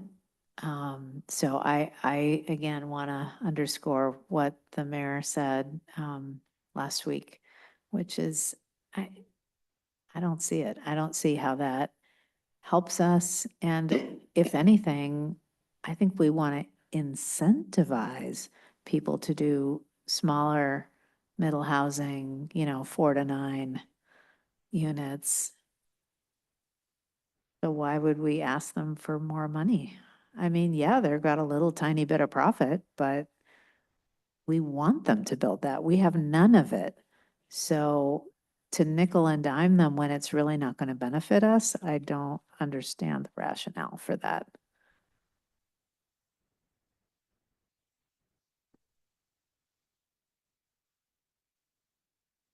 Yeah, I mean, Councilmember Sherman kind of covered some of my concerns, but I'm also coming to a realization as we're going through this, and maybe I missed something. If I did, I apologize. But we just quashed anybody's ability to build more than 4 units except inside the transit area. So where would this actually come into effect if somebody can only build 4 units, period? And if they're outside the transit area, one of them has to be affordable anyway. Where would this come to, I'm really struggling to see where this would come into effect if somebody can't build more than 4 units on their property anyway. Well, it would be, the exemption would be for project size. So if somebody built 4 units on a lot, then it would apply. If they built 4 or more total units in the project, regardless of how many were on the lot, then it would apply. Are we talking to just like other general multifamily development, or are we just talking? No, sir, it would, Middle. if somebody built a 20-unit subdivision or a 8-unit subdivision. So it'd be essentially all new development, am I? Yes, in R4 and R6. All new development R4, R6. So right now, the city has a density incentive, which has been used a couple of times. Right. But this would apply it to all those projects. Okay. I do have real concerns around essentially, if we're trying to build more affordable, and I don't want to say affordable, we saw the prices, we know they're very high, but we also know that new construction in Kenmore is about 1.8. And we know that, the average house in Kirkland, regardless of even being, is pushing 1.3, and that's not even new construction, that's their old stuff. So, we're talking things that are relatively more affordable.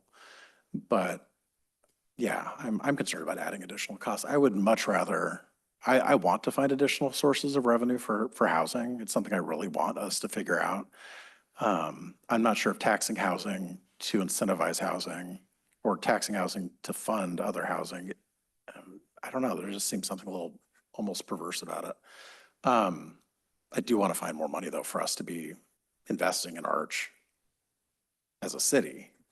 And I wish that, we could get more streams of revenue or options from the legislature to do that.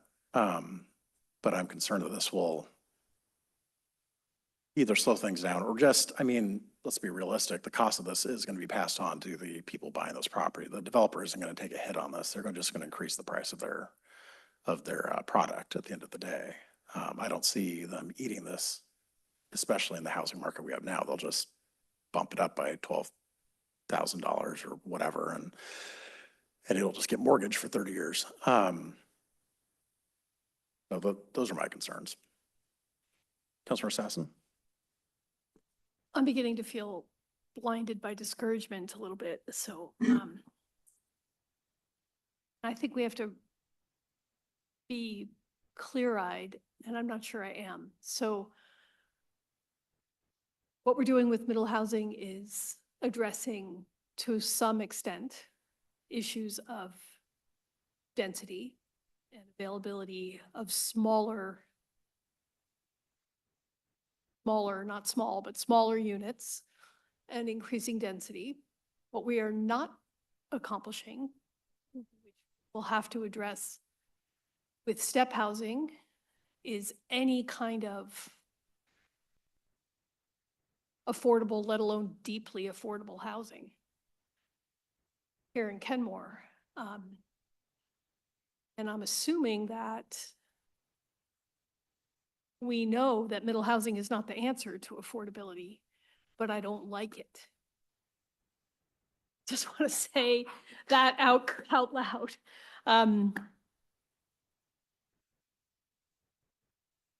I see it and I don't like it, and I don't know what the answer is.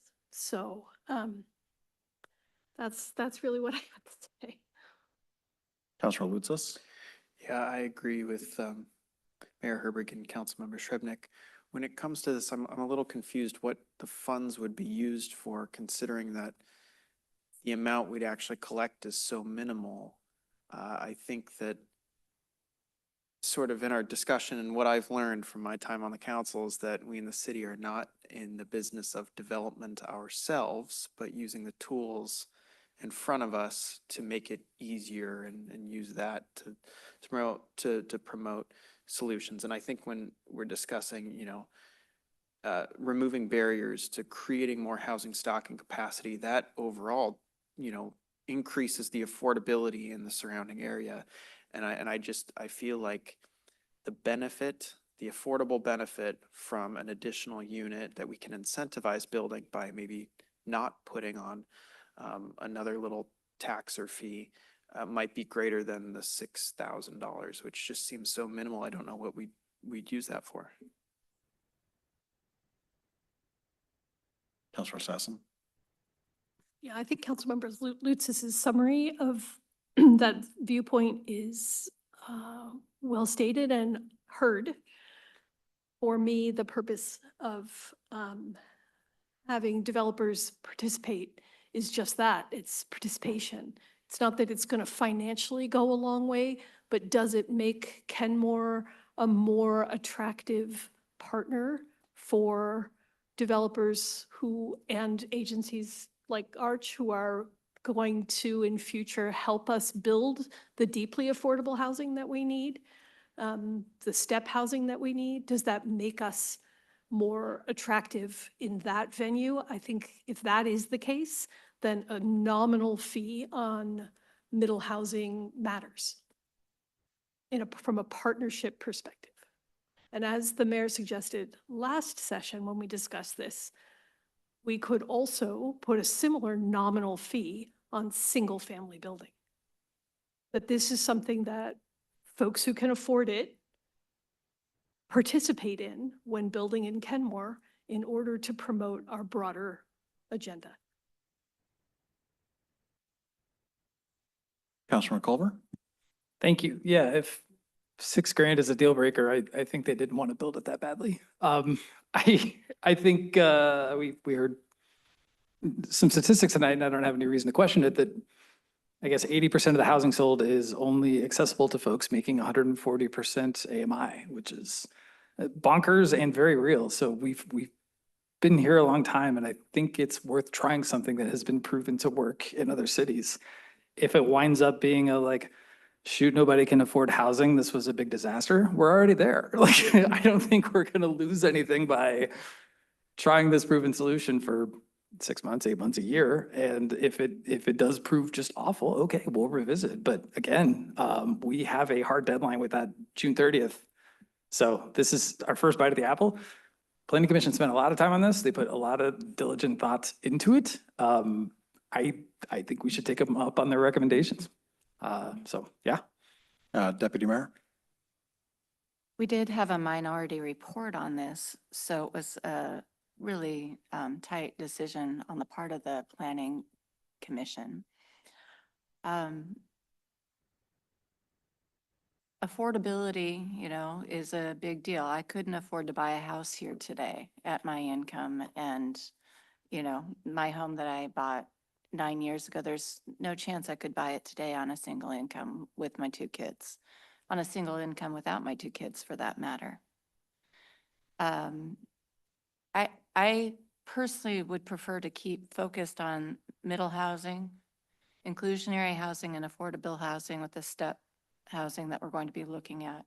I think it's important, but for the purposes of what we're doing today, I think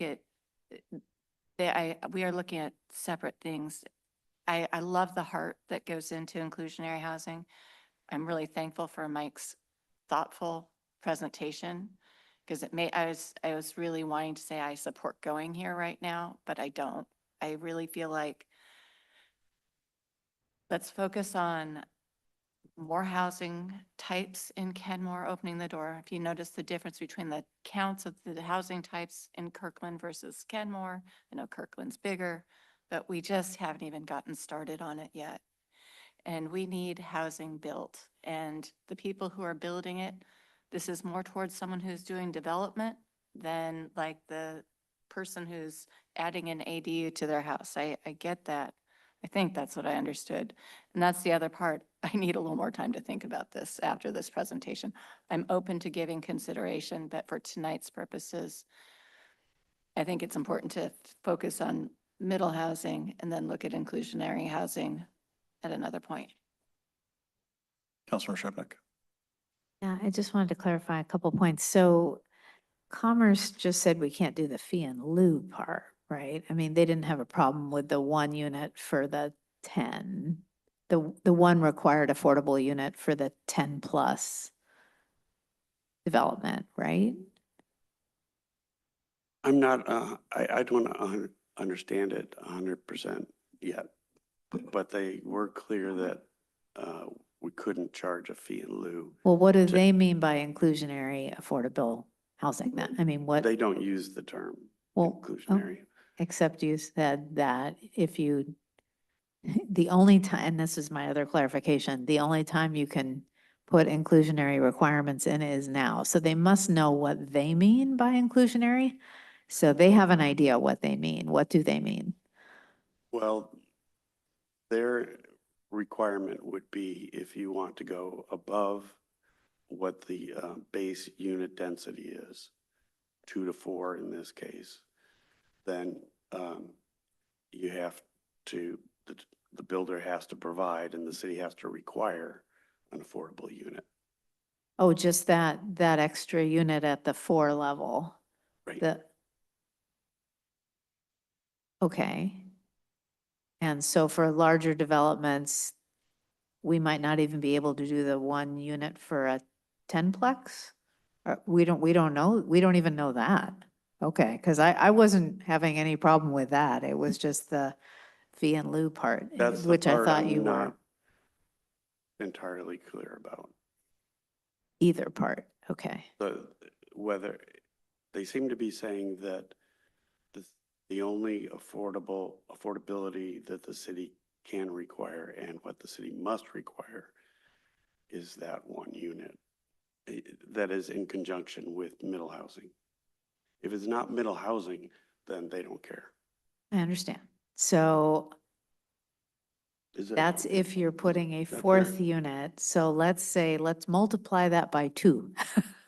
Let's say you're doing 6 units and you want to get 2 bonus units, you have to make those affordable. Is that correct? We're not going to get any of those because you've already done the analysis that shows that it's not feasible. But is that what the state is requiring? They're requiring you to have the affordability of 1 unit if you do more than 2 units on a lot. Right. Okay. All right. So we don't know about our 1 for 10, nor do we know about whether we can add this later, which we did ask this exact question last week and got a different answer, which was, the answer we got last week was, or 2 weeks ago, I guess it was that annually when we look at our code or comprehensive plan that we can change, we can add affordability later, but now our hearing, we can't. It's 2 different questions. Oh, 2 different questions. Okay, sorry. So yes, you can amend the code annually, Okay. but you can only require inclusionary housing when there is something like an increase in capacity so that there's a benefit. So if you adopted the middle housing with no inclusionary housing requirements this year, you're done. You can't come back next year and say, let's do inclusionary housing requirements at that point. Your opportunity is at the same time as that capacity increase. The only thing they want is the requirement of the one for the four. That's, So I that's- mean, that's we're, correct. we know we're going to do that because that's state law. So there's that nothing is- more we that can is do. That is state law. So I Okay. guess where we're at right now. So there's, I'm trying to figure out a way to kind of wrap this conversation to get direction here. I am not hearing, I'm not even sure if I'm hearing enough council members want to do inclusionary housing. So that would be my first question is, do you want to do that? And if you do, then what we will be bringing back next week then would be to clarify the commerce position and figure out what the options are. Is there an option? Because as Mike said, other jurisdictions are now looking at this fee in lieu approach. So again, with state law, when there is guidance, that guidance is constantly changing based on questions asked. So my first question would be, do you want to have an inclusionary component? Let's get that on the table. And if there are 4 votes for that, then next week we'll confirm what those options are for inclusionary housing and make that the final direction next week. I think we probably still need a little bit more discussion before we get there, Debbie, so I apologize. And sorry, I had a question that I was going to ask before I started calling on some folks. Oh, so you said that we could only add this when we're adding capacity. And that finally clicked for me. I appreciate that. Does that mean that we can, does that make it later? Does that make it amendable later, or can we only make it looser? I mean, say we put something in place now and we want to adjust it in a year, what sort of adjustability is allowed if we're not increasing capacity? So again, if you wanted to then increase capacity in those residential zones, so in other words, at a future point, you were saying you adopt the regulation, just for the sake of argument, you adopt the planning commission recommendation right now. And then you said, okay, next year we're going to increase capacity in the residential zones. You could then take up inclusionary housing at that point because you are increasing capacity. So whenever you increase capacity, you can have that discussion of inclusionary zoning. Okay. I've got 3 people teed up right now. I've got Councilmember Sasson, Councilmember Culver, and then Deputy Mayor. Thank you. I just want to acknowledge that my previous point about all participating was based on fee in lieu, which I acknowledge is not possible. So I just want to be clear about that. That's the message we're getting now. Understood. I don't want to. If that is not the case, then I will return to my previous point, but as I'm understanding it, we really only have opportunity for inclusionary zoning per unit. We don't have fee in lieu at this time. That's how I understand you to be.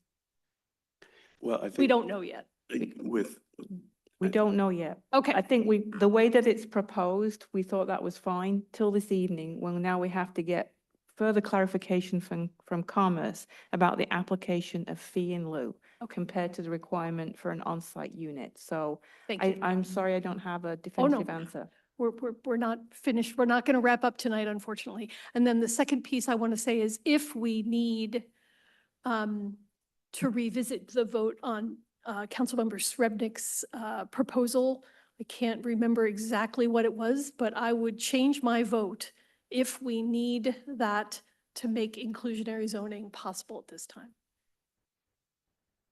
That make sense? The additional units for larger lots? Yeah. Yeah, we could have that. Yeah, that would be a later thing then, I think. So if you want to revisit that vote in order to make inclusionary zoning possible, I would be open to that. Okay, Councilmember Culver? We're revisiting votes. It really is Christmas. Goodness. One point on the minority report from the planning commission. As I understand it, anybody correct me if I'm wrong, they were in furious agreement. Yes, 7-0, yes, we want to do inclusionary zoning. There was a division on how to do it. One was units versus size, and I forget offhand if that's project size or lot size, but what I heard or understood is that they all wanted to. It was just a difference of how.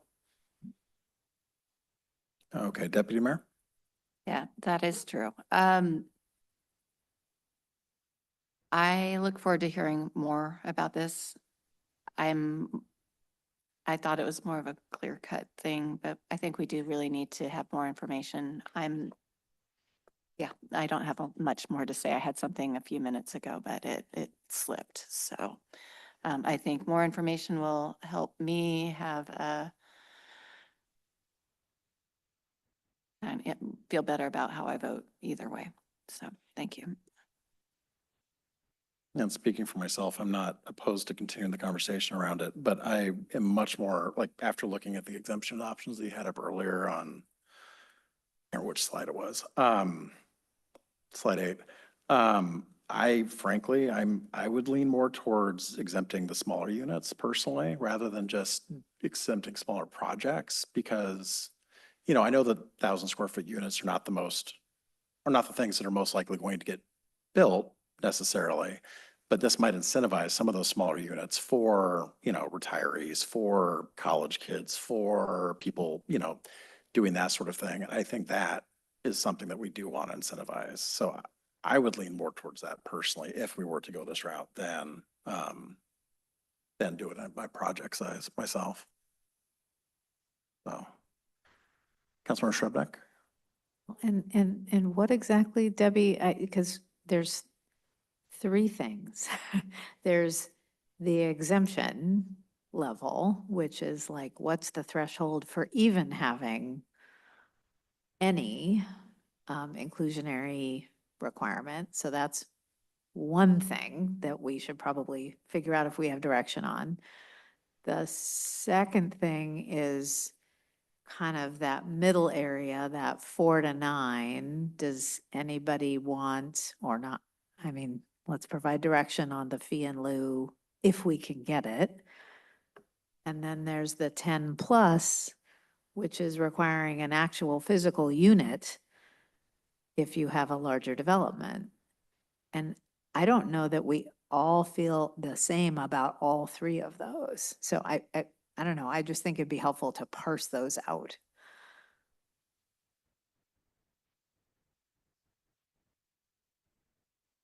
I think we may need, I mean, I think we have enough interest in continuing discussion around inclusionary zoning, I think, but I think we may need some options kind of spelled out that we can go through and talk through. Yeah, I think that makes a lot of sense. And I'm not sure, I feel like we might be spinning our wheels a little bit at this point. And so I don't want to continue that unless we have something new to. Okay. Just trying to make sure everybody's, okay. So do you have what you need then, Debbie? I'm looking over at Mike to make sure that Mike knows what he's doing for next week. Yeah, I mean, clarification on whether it's legal or not would also be helpful next week too. But yeah, I think that clarification plus then some different options could be helpful. So. Okay, so we will bring that back next week, but next week, I guess it's more my self-imposed deadline to be able to meet the state deadline to get final direction on any substantive changes so that we have enough time to get those advertised for a public hearing, which I would target then for June 9th.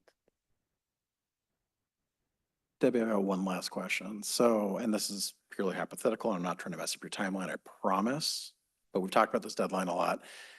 If the state rules the state law model code goes into effect, it goes out of effect once we pass something that meets the regulations. Isn't that correct? Yes. Correct. Okay, so worst case scenario, we have the state law for a couple of weeks possibly, and then we finish it up and it goes away. I mean, I'm not, I know, Debbie, I'm not trying to raise your No. blood pressure. I understand I get it. I just want to, you know, like artificial deadlines are great sometimes and sometimes they're not. I just want to, you know, it's better to do this right than to do it hurried, I think. So I'm not saying that we won't reach agreement next week, but Councilor Marshall? We're not going to get fined. It's going to be the default law would go into effect until we pass something new. I hope I don't get hauled off to planner's jail. No.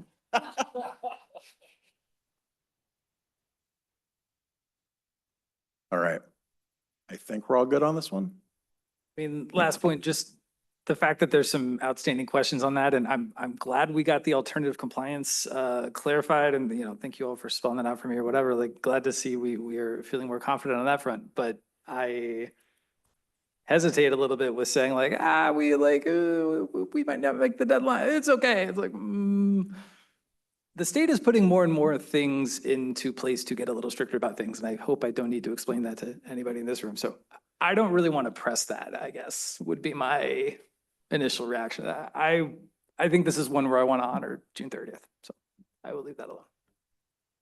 I think that's still the plan. I was just, the worst case scenario would be that, I guess some people would get wind and come in and file for a bunch of permits in a week or two, but the chances of that I don't think are particularly high.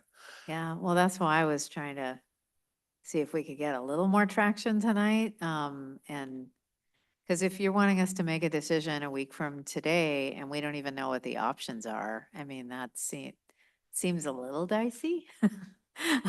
So yeah, Well, yes and no. I mean, the options, it's not, they're not going to be new options. We're going to clarify what Commerce said, and then the question's going to be on, is it the planning commission that we can still do? And what is the exemption? Is it by unit or by size? I mean, the questions are going to be the same. So I don't think it's going to be that difficult for you to give direction once we have confirmation from Commerce on what we can and can't do. Thank you. Anything further on this? All right. I want to thank all of you. I appreciate you all being here today. Thank you so much. Staff reports. City manager. I just had a couple of things. Our exciting news today was the day of service, but our exciting news last Thursday was the $250,000 for the senior center that King County Councilmember Rod Dembowski helped secure in the 2025 county budget. And just want to thank him for his advocacy and support of Kenmore and our seniors. And we're meeting on May 12th to talk next steps with the county staff who are helping us as we transfer the funding and get the work done sometime this year. So just wanted to mention that. That's all I have. All right. Councilmember reports. Councilmember Culver. Read Palestine. Happy Monday. Councilmember Marshall. Despite my obstreperousness, I would ask the council's assistance in looking at least next week if any of the things that I was concerned about last fall, which I'm still concerned about, could be addressed in the middle housing discussion. If we've got anything like sidewalks and impacts against sidewalks and trying to incentivize a minimum of impervious surfaces. If we don't have any of that stuff this time, I would beg everybody to try and think about it for an next crack once we comply with this state law to see how we can achieve that. I really think it's going to help us stay livable. Thanks. Councilmember Lutzis. Nothing to report. Councilmember Sassen. I think I'll pass this evening. Thank you. Councilmember Shubnik. nothing to add, and I want to thank Councilmember Marshall for that. Deputy Mayor. Nothing further. Thank you. I have nothing to